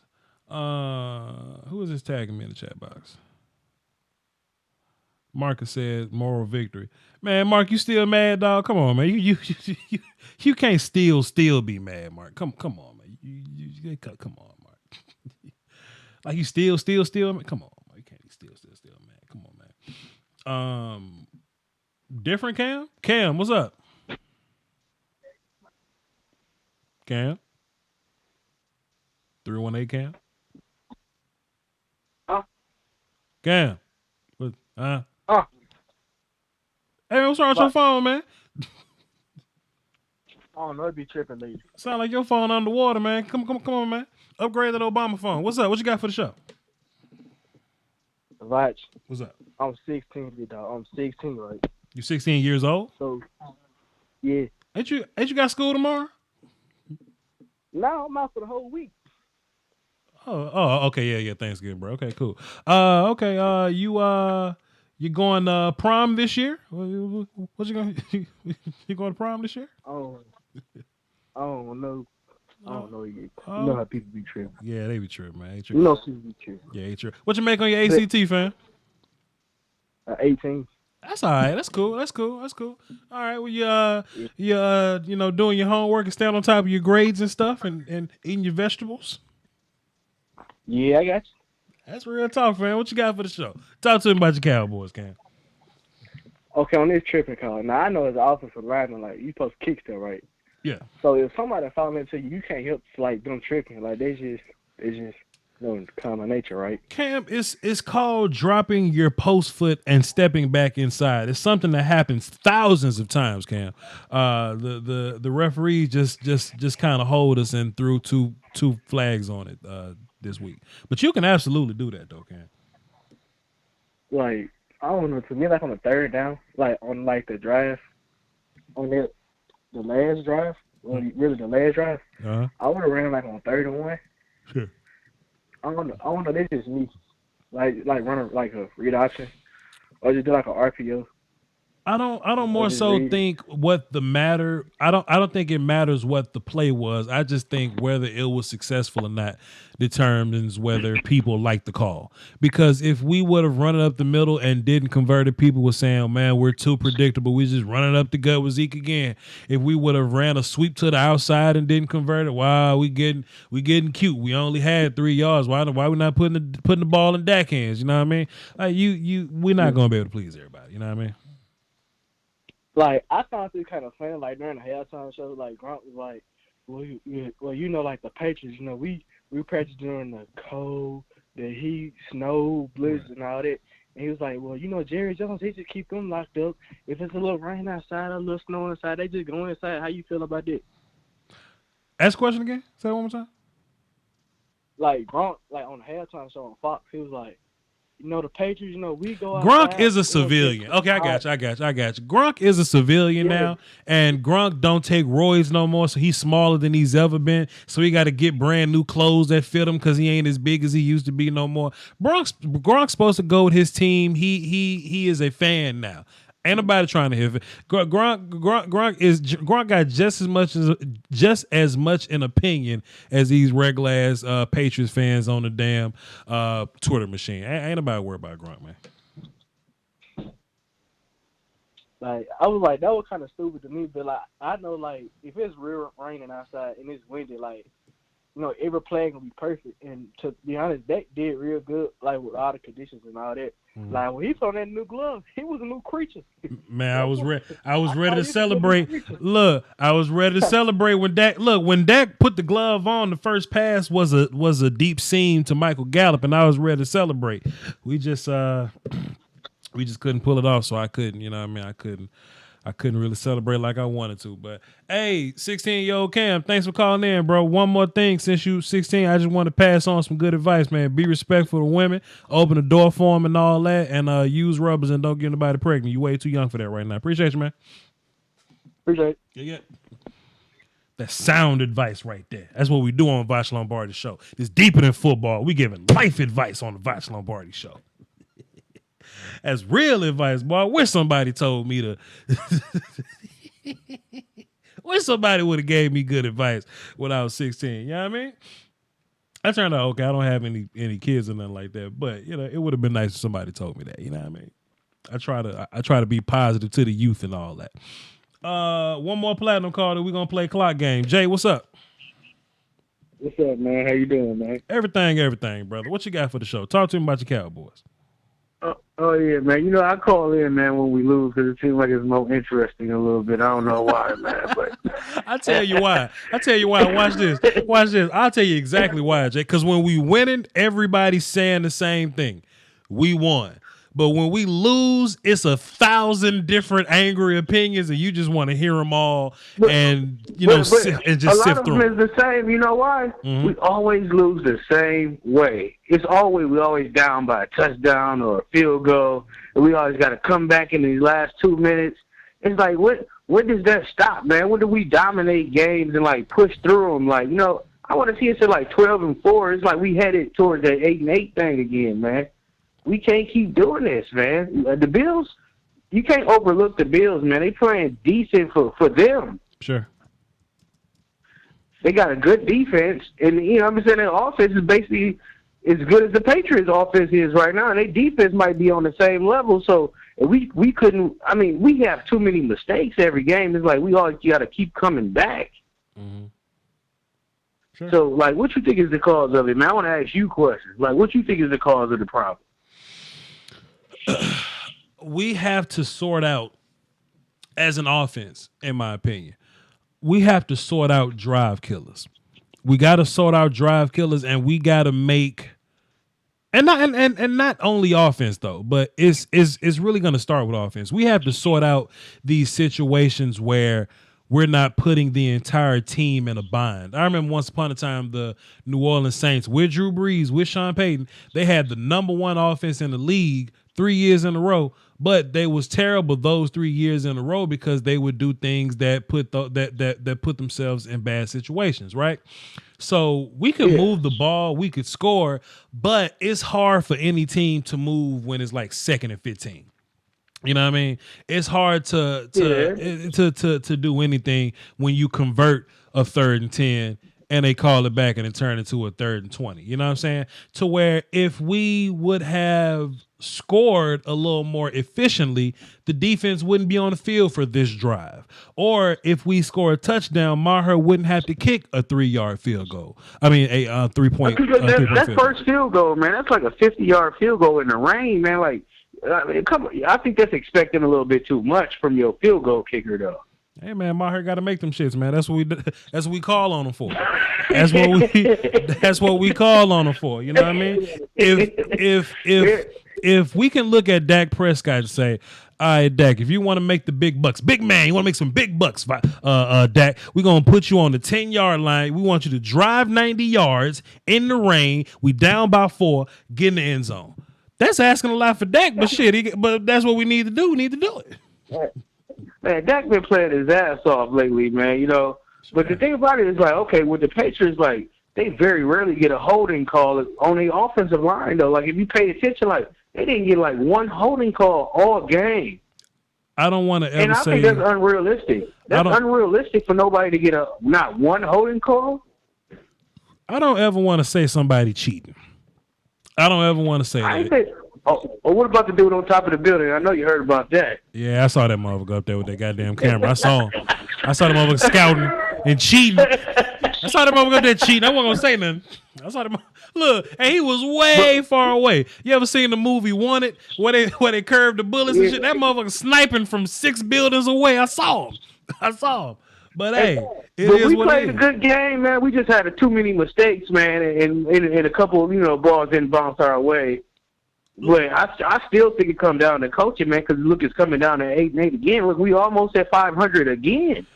Hey, man, I tell you what, we almost at 500, but when we make the playoffs, we're gonna be at 0-0, and that's all that matters. If as long as we can, as long as we can fix these woes, because your defense kind of, they getting better. Your defense getting better. Your offense we can move the ball. We can be efficient as an offense. We just got to figure out whatever it is to figure out, man. And if we figure that thing out in January and make a run and win 4 games in January, ain't nobody got nothing to say about this mess. Yeah, because, I mean, even though we lost, man, we played hard, though. I could tell we really wanted to win. Just stuff just didn't go our way. Yeah. And, them drive-killing penalties, man, I mean, what they called against at the end of 3rd and 1, man, with that tripping call, that wasn't right, man. Couldn't we have challenged that call? Modern day philosopher Dwayne Michael Carter, in this exact situation, he quotes, "Hoes gonna be hoes," so I couldn't blame Tammy. You know what I mean? Thanks for the call, bro. I feel you. Salute, Joe. Okay, man. Good night, man. I'm gonna listen to the rest of y'all thing, man. Go ahead and do your thing tonight, man. Yeah. We about to get into some clock game. Oh man, I like it when I can hop on here and you know what I'm saying, quote a rapper, because I do this all the time. I'll be like, there's this quote I like from a modern day philosopher, Brad Jordan. I often wish I could save everyone, but I'm a dreamer. You know what I'm saying? And if I'm talking if I'm talking to somebody that's not, savvy to hip hop, then they'll hear me and go, wow, wow. Who said that? I'm like, Brad Jordan. Even though Scarface said it in one of his raps or whatever, but I like to quote rappers and comedians, you know what I mean? Because they have great quotes. That was a Lil Wayne quote, by the way. That was on a Millie. Hoes gonna be hoes. And talking about the referees. Why did this happen? Why did the referees call a bad play? Hey man, because hoes gonna be hoes. All right, we got clock game. We got 8 callers. 1, 2, 3, 4, 5, 6, 7. Pardon me. We got 7 callers. And how clock game works is you are allotted an amount of time. I think it's gonna be about a minute 15, 75 seconds. So in these 75 seconds, what you have is you got to get your point out after we do the intro and greeting. Hey, how you doing? Who is this? Da da da. Boom boom boom. And when I say what you got for the show, you have 75 seconds to get your point out so we can hear what you got to say. You hit me with as many points as you can, because when that clock go off, you go off with it. And if you give us a good call, you'll be platinum, so you ain't got to play clock game next time. We'll let you talk. Until then, though, Marcus dropped another. Marcus, heavy in the PayPal today. He says, thanks, Voch. Finally, I'm no longer mad. Thank you, sir, for your resolve and talking me off the bridge. Love you for all your hard work that you put out on a consistent basis. Listen, man, I appreciate you too, my guy. It's there are 3 sides of me, man. There's the fan, there's the coach, and then there's like the analyst or whatever. You know what I mean? And I'm blessed enough to have that. Pardon me, player, coach, and fan. And I'm blessed to be able to watch the Cowboys from all 3 of those perspectives. And in situations like this, Coach Voch just comes out, man. Like if I was coaching the team and we lost, and the media found out I told my team, hey, y'all, we lost. We ain't nothing but a 500 team. We going to lose the rest of the games playing like this. We suck, y'all. We suck. Pack it up. Then y'all get me out of here. If I'm the coach and I'm saying shit like that, get me out of here. You know what I'm saying? Get me out of here. I apologize. Young C Money says it was 6 foot, 7 foot. Pardon me. I said a milli. It was absolutely on 6 foot, 7 foot. My bad. All right, 75 seconds on the clock. We're gonna pull that thing up right now, and we're going to get ready for some clock game. Let's make sure. Well, we need theme music for a clock game. That'll be fire. But anyway, let's see. 803. What's happening? Who this? Yo, Boss, what's good, man? This is Corey from Carolina. What up, Corey? What you got for the show?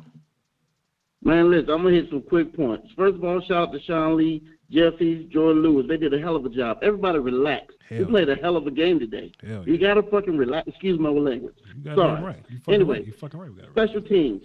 There was an incident whereas the ball wasn't hiked and they got a delay of game. Hike the ball and throw to the wide open man. That's a touchdown. You got to be aware of that. There should be a hot call. Hot call for that. Sure. Defense-wise, double moves kills man. Sure. Crosses kills man. We gotta better our play calling. You know what I'm saying? And one thing, 3rd and 20, we had them on 3rd and 20, and we could let them convert. Come on, man. I know we played soft coverage, but that's too soft a coverage. What happened to putting our feet on the first down line and keep everything in front of us? You know what I'm saying? Mm-hmm. Talk to me, boss. What do you think, man? Salute to you. I appreciate what you do. Salute the Foots, too, but Foots is wrong. We do not make it into no freaking wild card because the NFC is too good. Well, first of all, Corey, it's fantastic call. You absolutely got in with your time. Appreciate you. We gonna beat the hell out of everybody that we about to play. We about to run the table, win the Super Bowl, famo, and we ain't gonna have to worry about it being bad cold weather because Super Bowl in Miami. You know what I mean? But exactly. You know, man, execute, man. You know, execute. And if it does come down to coaching, I do think that there's some blame to put on coaching. But you know, drive killers got you, man. Drive killers suck. Yeah. And our drive killers was a little worse than their drive killers, whether it be Jason Witten blocks, drops, whether it be your 2 phantom clipping calls or whatever. I don't want to blame Kellen Moore. I'm seeing people blame Kellen Moore. Kellen called a pretty solid game. It's just we got dealt the hand of playing in the middle of a damn hurricane. There wasn't nothing we could do about that. And the Patriots had a horrible game as well. They just got bailed out by the turnover and the block punt. Yeah. I mean, it is what it is, man. We just we just took that L. We got to bounce back from it. Corey, that's your time, man. You can be happy about them. You are platinum now. This was a pretty good call. So next time you call in, you ain't got to play clock game. Appreciate you, brother. Appreciate it, man. Salute to you, man. Yeah. That's Corey from North Carolina. That was a fantastic call. Corey got in and he got them points in, boy. He said, shouts out to Sean Lee, Jordan Lewis, and Jeff Heath. I hopped on the damn Twitter machine. Jeff Heath knocked his damn shoulder out of place, put it back in, and ran back in. And nah, man, we can't have Darren Thompson out there, man. Y'all need me. Shouts out to Jeff Heath, man. Let's put another 75 seconds on the clock. 214. What's up? Who this? Yo, what's up? This is Eric from Dallas.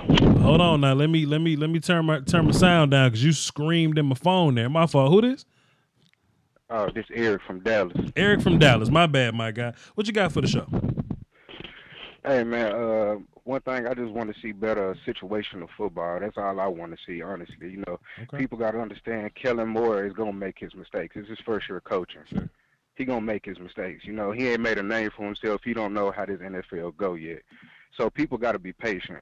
People got to be patient with that. Defense played a great game. I see everybody happy. Jeff Heath is back. That's what we really been missing these past couple of games. Because tight ends been running free. Yeah. Run support been different. And everything like that. So I just want to see better situational football. You know, if we playing in a hurricane, okay, we should be prepared for that. You know, even if Dak not playing a good game, okay, this should have been a Zeke game. Mm-hmm. Zeke should have had 100 yards rushing this game, in my opinion. Yeah. Zeke should have had 30 carries, 100 yards rushing, in my opinion. Damn. So those are the things that I want to be prepared for. When we playing in a hurricane, okay, Zeke, we just paid you $90 million. You finna get 30 carries today. Facts. Hey man, you got 10 more seconds if you want it. Hey man, all I want to say is, man, go Cowboys. Everybody stop complaining, man. It's a young team, and when this team turn into Lions, and everything, we gonna be good and everything. And Voch, if you got Call of Duty on PS4, man, I go by Texas Gambino. I want to see you on the Call of Duty, man. All right, then cool. Find me on there. It's Voch_Lombardi. That's for anybody that wants smoke and Call of Duty. I've been looking for a good co-op team. So Voch_Lombardi on PSN. Eric, you are platinum now. That was a great call, man. Appreciate you. Appreciate you, man. Yes, sir. That's a great call, man. See, it ain't hard to go platinum, man. Some people are like, yo, now what I got to do to go platinum, Voch? It's a couple things people don't get right. Sometimes they call in and don't say who they are. Sometimes they go straight to their point. Sometimes their point is terrible.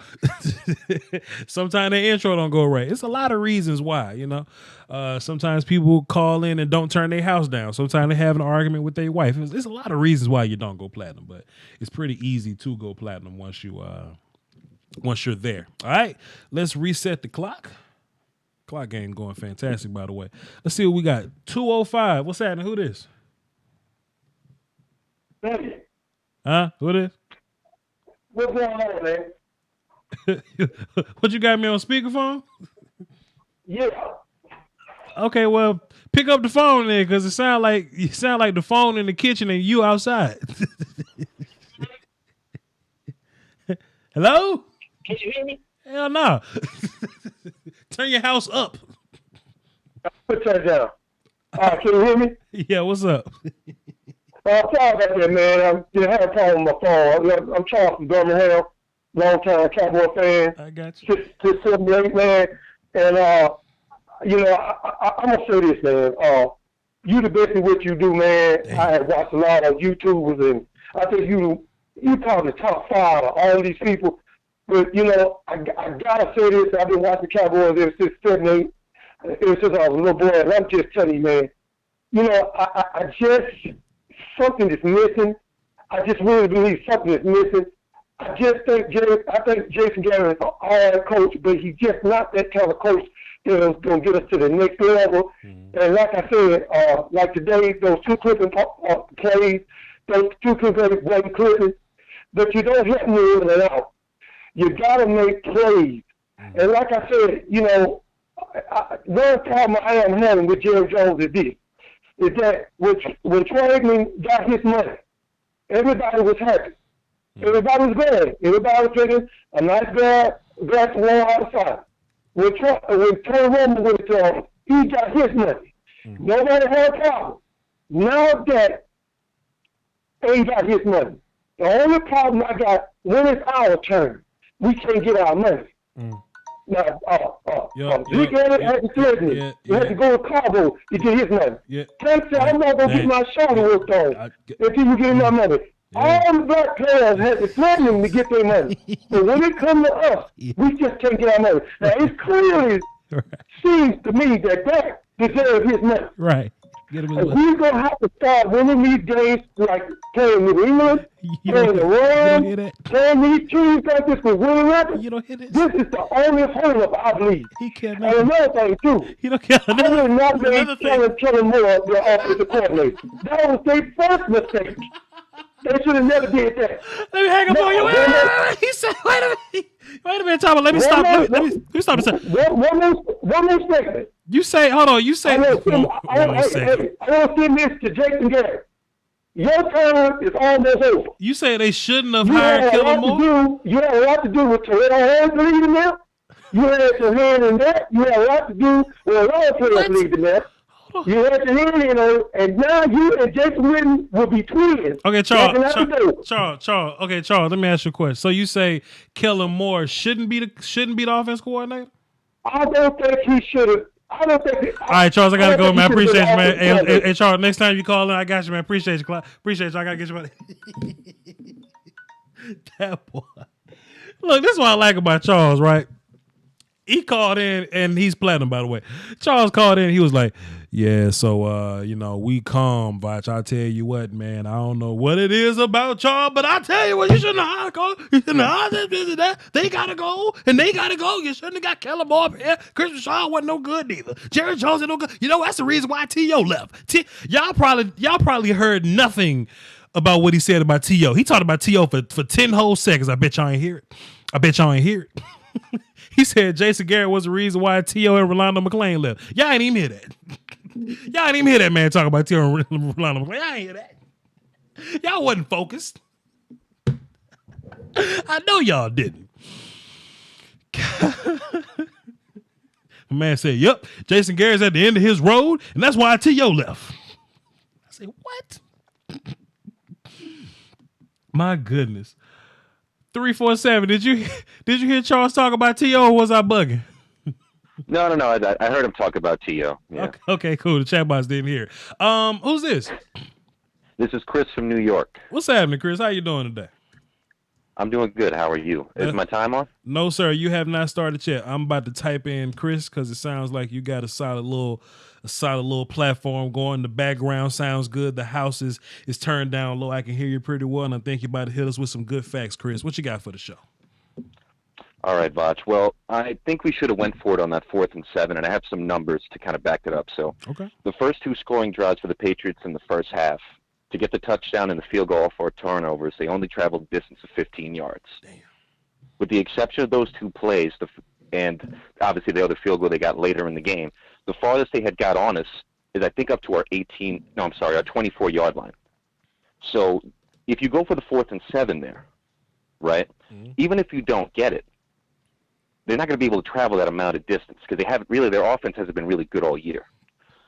So if they, let's say, get it to their 35-yard line and they punt it to us, it's better field position for us in the long run, rather than we took the field goal and then they got the ball up to our 40 and punted and got it within our 5. So we had to go 94 yards to get the touchdown. Either way, you're still in a situation where you need a touchdown to either win or tie the game. So that's my thought process for why we shouldn't have gone for it on the 4th and 7. Because either way, we needed a touchdown. And why not pin them back even further when their offense is struggling? Let me pause your time on that because I do have a thought. That is a fantastic notion. I like taking the points there, and I ain't even saying that. I'm not saying that the points are guaranteed because my hurt makes my head hurt when I watch them.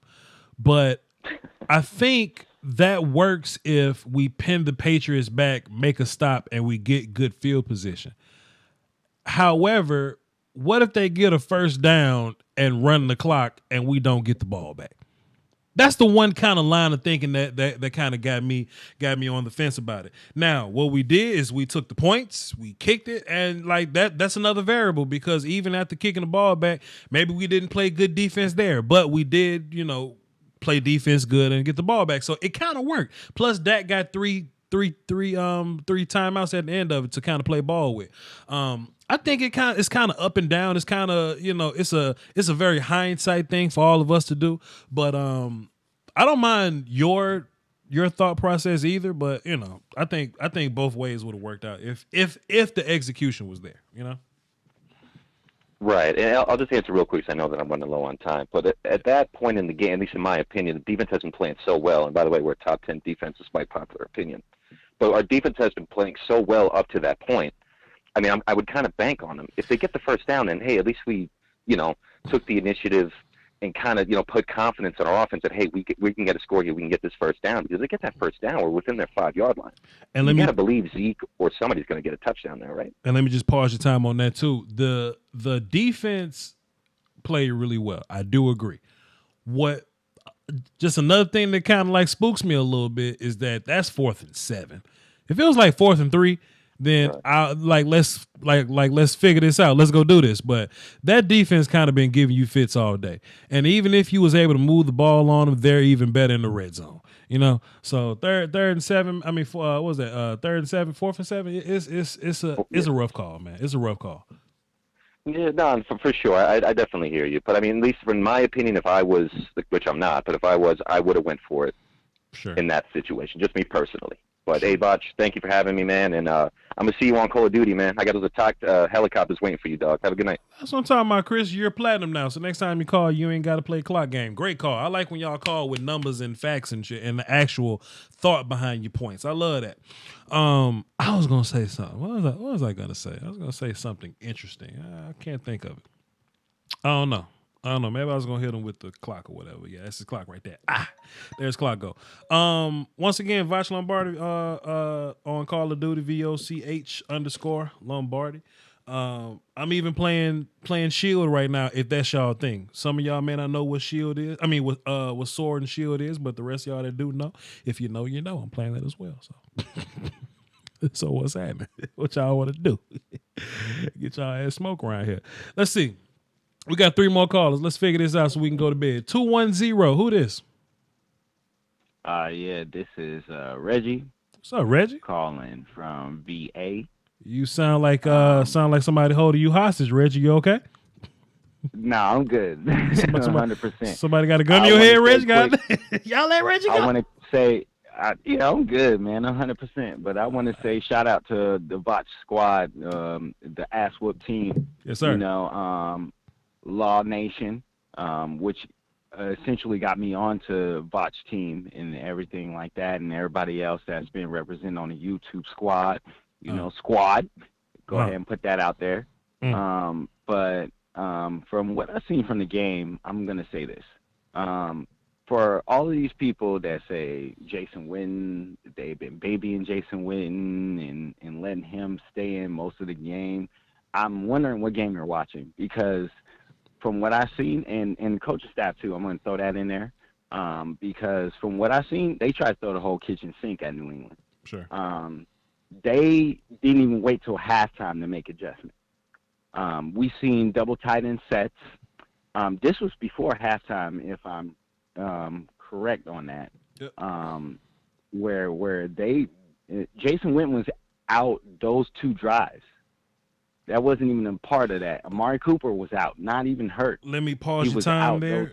Let me pause your time, because that's a fantastic point. We saw Cooper, Gallup, Cobb, Tavon was on the field. We saw Jamez Olawale, both tight ends, Zeke and Tony.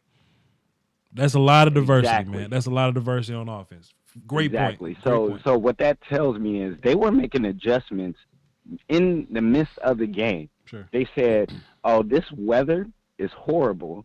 We need to run the ball, and we need to find a way to do that without being so pedestrian, with regular formation, I formation, single back formation."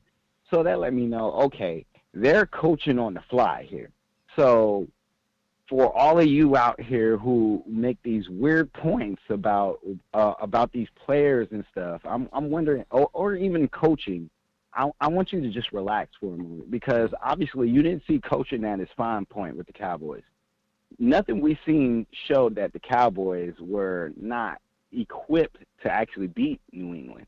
The problem is, and my biggest problem is, and this is why I brought into that, is the weather is absolutely atrocious. And at this point, with where we are, money-wise and all of that, I would say it's disrespectful to see a game of that stature, to be honest. Now, that's not to say that New England would have lost if the weather was all clear. It's just to say that we demand peak performance from these players. Sure. We demand that they have these outstanding and stellar games. What could you possibly expect from the Cowboys in a situation where they don't deal with that type of weather at all? The weather is looking like Hurricane Katrina is popping in. Oh, we'll go ahead and close the stadium. We're going to go ahead and play on this turf and all of those things and have nice weather, nice regulations. Sure. And yet we still have these teams that make the excuses of 1980, 1970, 1960, and so on and so forth.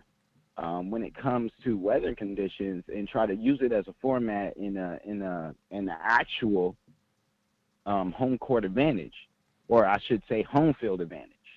I think that was BS. Yes, there were some phantom blocking, right, tripping calls that we definitely don't agree with. But I will say this. We decide that the best left tackle in the league plays on the Cowboys team. Sure. Well, forgive me for saying this, and don't get me wrong, as far as whoop-ass strength and man strength, you don't get better than Tyron Smith. But from my experience of watching Tyron Smith, I will say this. he has been declining very rapidly. All right, Reggie, I gotta get you out of here, man. I appreciate that's your time, man. Hey, yo, Reggie, hey, you are platinum now. That was a good call. So next time you call in, you ain't gotta play clock game. I appreciate you, bro. I appreciate it. I get you out of here, Reggie. Appreciate it, Reggie. We will not have Tyron Smith slander around here. We will not have Tyron Smith slander around here. Not gonna be able to do it, player. Not gonna be able to do it. Especially when I don't agree with the actual call. You know what I mean? I don't agree with the phantom tripping. So no, we're not gonna do that. Not gonna be able to do it. 469. What up? Who this? What it do, Voch? It's your boy D Neek, straight out of Dallas, bro. D Neek. Yes, sir. Hottest comedian in Dallas, man. Comedian in Dallas. Comedy. All right, then plug your stuff. Plug your social Follow me on media. the gram at D Neek on the way. # hottest comedian in Dallas. I listen to you all the time, big dog. Spell all that so they can know how to get to you, famo. Spell all that for them. DNIQUE on the way. If you can't spell that, then shit, I'm sorry. That's what I'm talking about, player. Free plugs for you. What you got for the show, D Neek? Appreciate that, man. Just got a couple points and questions you can chime in when you want to. First of all, I feel like Byron Jones, Pro Bowler last year, he ain't been on his game this year. I know he was a little injured early on. He been playing all right. But the best cornerback, and everybody noticed, been Jordan Lewis. I've been tweeting free Jordan Lewis all day since the beginning of the season, and he didn't get his first start till Anthony Brown got hurt. I want everybody to remember that. And Anthony Brown, same dude that got a potato chip tattooed on his shoulder. He does and have. I let you know he been playing like a bag of potato chips since. He does have a ruffle. He does have a rough potato chip on the shoulder, I guess. As For no reason. That's what he played, like a bag of damn chips, man. I ain't like it. A question for you, though. Yes, when sir. Randall Cobb was running, old dude ran out of bounds, came back in and hit the ball. Is that not a penalty? I could be wrong. If he was the first person to touch the ball, it is a penalty, but it's technically not because Randall Cobb was touching the ball when he touched it. Now, if it was 10 people on the field and he was on the sideline and he waited till Randall Cobb came up the sideline, then he ran his ass on the field last minute and punched the ball out, that'll be a penalty, sir. Got you. Okay, just wanted to know. There's another thing. We didn't run that ball the right way. I know our fullback named Olawale or something like that. Yeah. But everybody used to know Daryl Moose Johnson. Sure. Everybody know that. We need to get back to the fullback running. I think that'll help Zeke out a lot. I really do. I agree. I wouldn't necessarily do it every single play just so we can keep it refreshing, I don't want to be like predictable, but I don't mind fullback running sometimes, sure. Okay, I think we need another thing. We was missing LVE out there, so our defense is kind of I just feel like we still gonna make the playoffs because the Eagles in our conference and they ain't looking too good. Yeah. Other than that, I feel like Brett Maher, he a downgrade from Dan Money Bailey. Every time he go up to kick the ball, he make your butthole pucker a little bit because you just don't know what he gonna do. He make me real nervous. Other than that, man, I appreciate you, bro. I know you love the kids. Yeah. I heard you giving out the advice earlier, man. I'm tuned in all the time, bro. All the time. I appreciate you. You 16 too, or what? Nah, 23. We grown men over here. Okay, fair enough. All right, cool. I appreciate you, D Neek. Thanks for the call. Yes, sir. Yes, sir. D Neek is platinum now. Next time we call, he ain't gotta play a clock game. He's the hottest comedian in Dallas. So y'all go check out D Neek when he's doing one of his shows out there in Dallas. Appreciate you.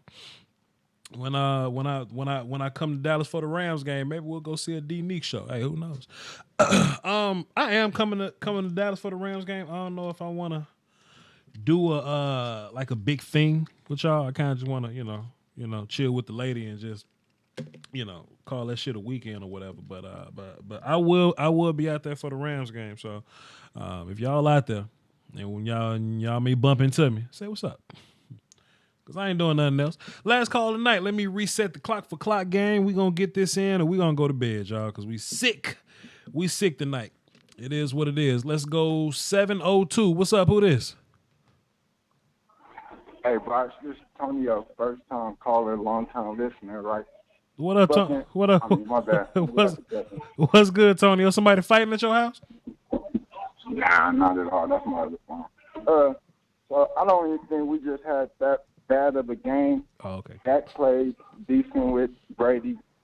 But then the coaches ain't coached that bad. If we ain't had the block punt, it'd have been a totally different game. Right. With the rain and all that. Right. So everybody's still talking about fire the coach. He ain't do that bad. Sure. It was just it was a rough day to kick and throw the ball in. So yeah, I agree. Exactly. And I'm hoping, like, if we just get to the playoffs, I'm hoping Kellen Moore just got some vanilla play calling right now in the regular season and just turn all the way up once we get in the playoffs. Right. But yeah, I ain't got too much to say, bro. I just wanted to call in for the first time. All right, Tony, I appreciate it, man. I just locked you in, so next time you ain't got to wait till a clock game. So appreciate you, brother. All right, right. Yeah. Good show, y'all. Appreciate y'all for calling in. Appreciate all of my super chatters. Appreciate Marcus hitting the PayPal 12 times with his Jason Garrett anger, with his great vengeance and furious anger. Listen, y'all. I mean, I'm sure the last thing y'all want to hear me say is it's gonna be all right. But hey, listen, it's gonna be all right. Y'all ain't got to worry about your Dallas Cowboys. They will be fine. Y'all hang in there. It just is what it is, man. We just got to take care of business. We got to move on to the next one. And the next one is the Buffalo Bills in like 4 days or whatever. So they need to hit the hyperbolic time chamber. They need to get in that little juice that the people from Wanted was sitting in. They need that adamantium skeleton with the Wolverine Deadpool healing powers. And we'll get ready to play a football game in a few days. So I will be dropping film this week. Tune into that, but I am going to Mississippi's to go see my peoples for the holidays. So let me hop on my calendar so I can see. Thanksgiving is on the 28th. I think harassment day is this week. It's the Tuesday before Thanksgiving. The Monday before Thanksgiving. I got to double check to make sure. But harassment day is also this week. So happy harassment day to all of y'all that are tuned in. If you know, you know. And I love those little you knows, man. You know what I'm saying? It kind of says a lot about what I'm into. And if it's somebody that knows exactly where I'm coming from, then we just bonded and had a moment. So shouts out to harassment day if you know. But yeah, I'm gonna be dropping film this week. The film will probably come out. It'll come out Tuesday, so I'll probably put I'll probably put 2 films out this week. Boom, boom. Thanksgiving. Thursday. Boom, boom. Then I'll come back Monday. Then we'll have a little time to put some film out for next week. So that'll be like December. All right, so cool. Yeah. Everything ain't gonna change up too much. Just don't expect the live stream for Thursday night's game, because I'll be with my people chilling. All right. Y'all hold it down for the Doski Woski, the Peasky Whiskey, man. Y'all know I'm gonna roll these ads if y'all wanna partake in any of them. You know what I'm saying? Y'all do that. But we're gonna be all right, y'all. We're gonna be all right. Peace, man. Cable bill was way too high. I reached out to affordablesticks.com. They sent me a Fire Stick, plugged that thing into the HDMI. Now I get unlimited shows, movies, and live TV. I'm a huge sports fan, so I love League Pass, Sunday Ticket, and I get the pay-per-view fights for free. There's something for the whole family. You can buy a Fire Stick for every TV in the house and still spend less money than you would on cable. That's affordablesticks.com. There's a link in my description. You should go click it.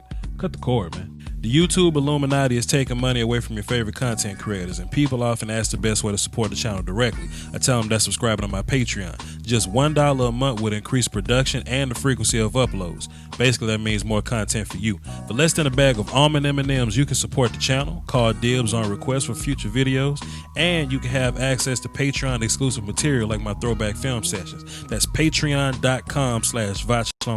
I appreciate the support. Doski Woski. Salute. After canceling my cable, I saved $2,400 this year by switching to Beast TV through channelsforcheap.com. Some people pay $200+ a month. I paid $120 a year, or you can go $15 a month if that's what's convenient for you.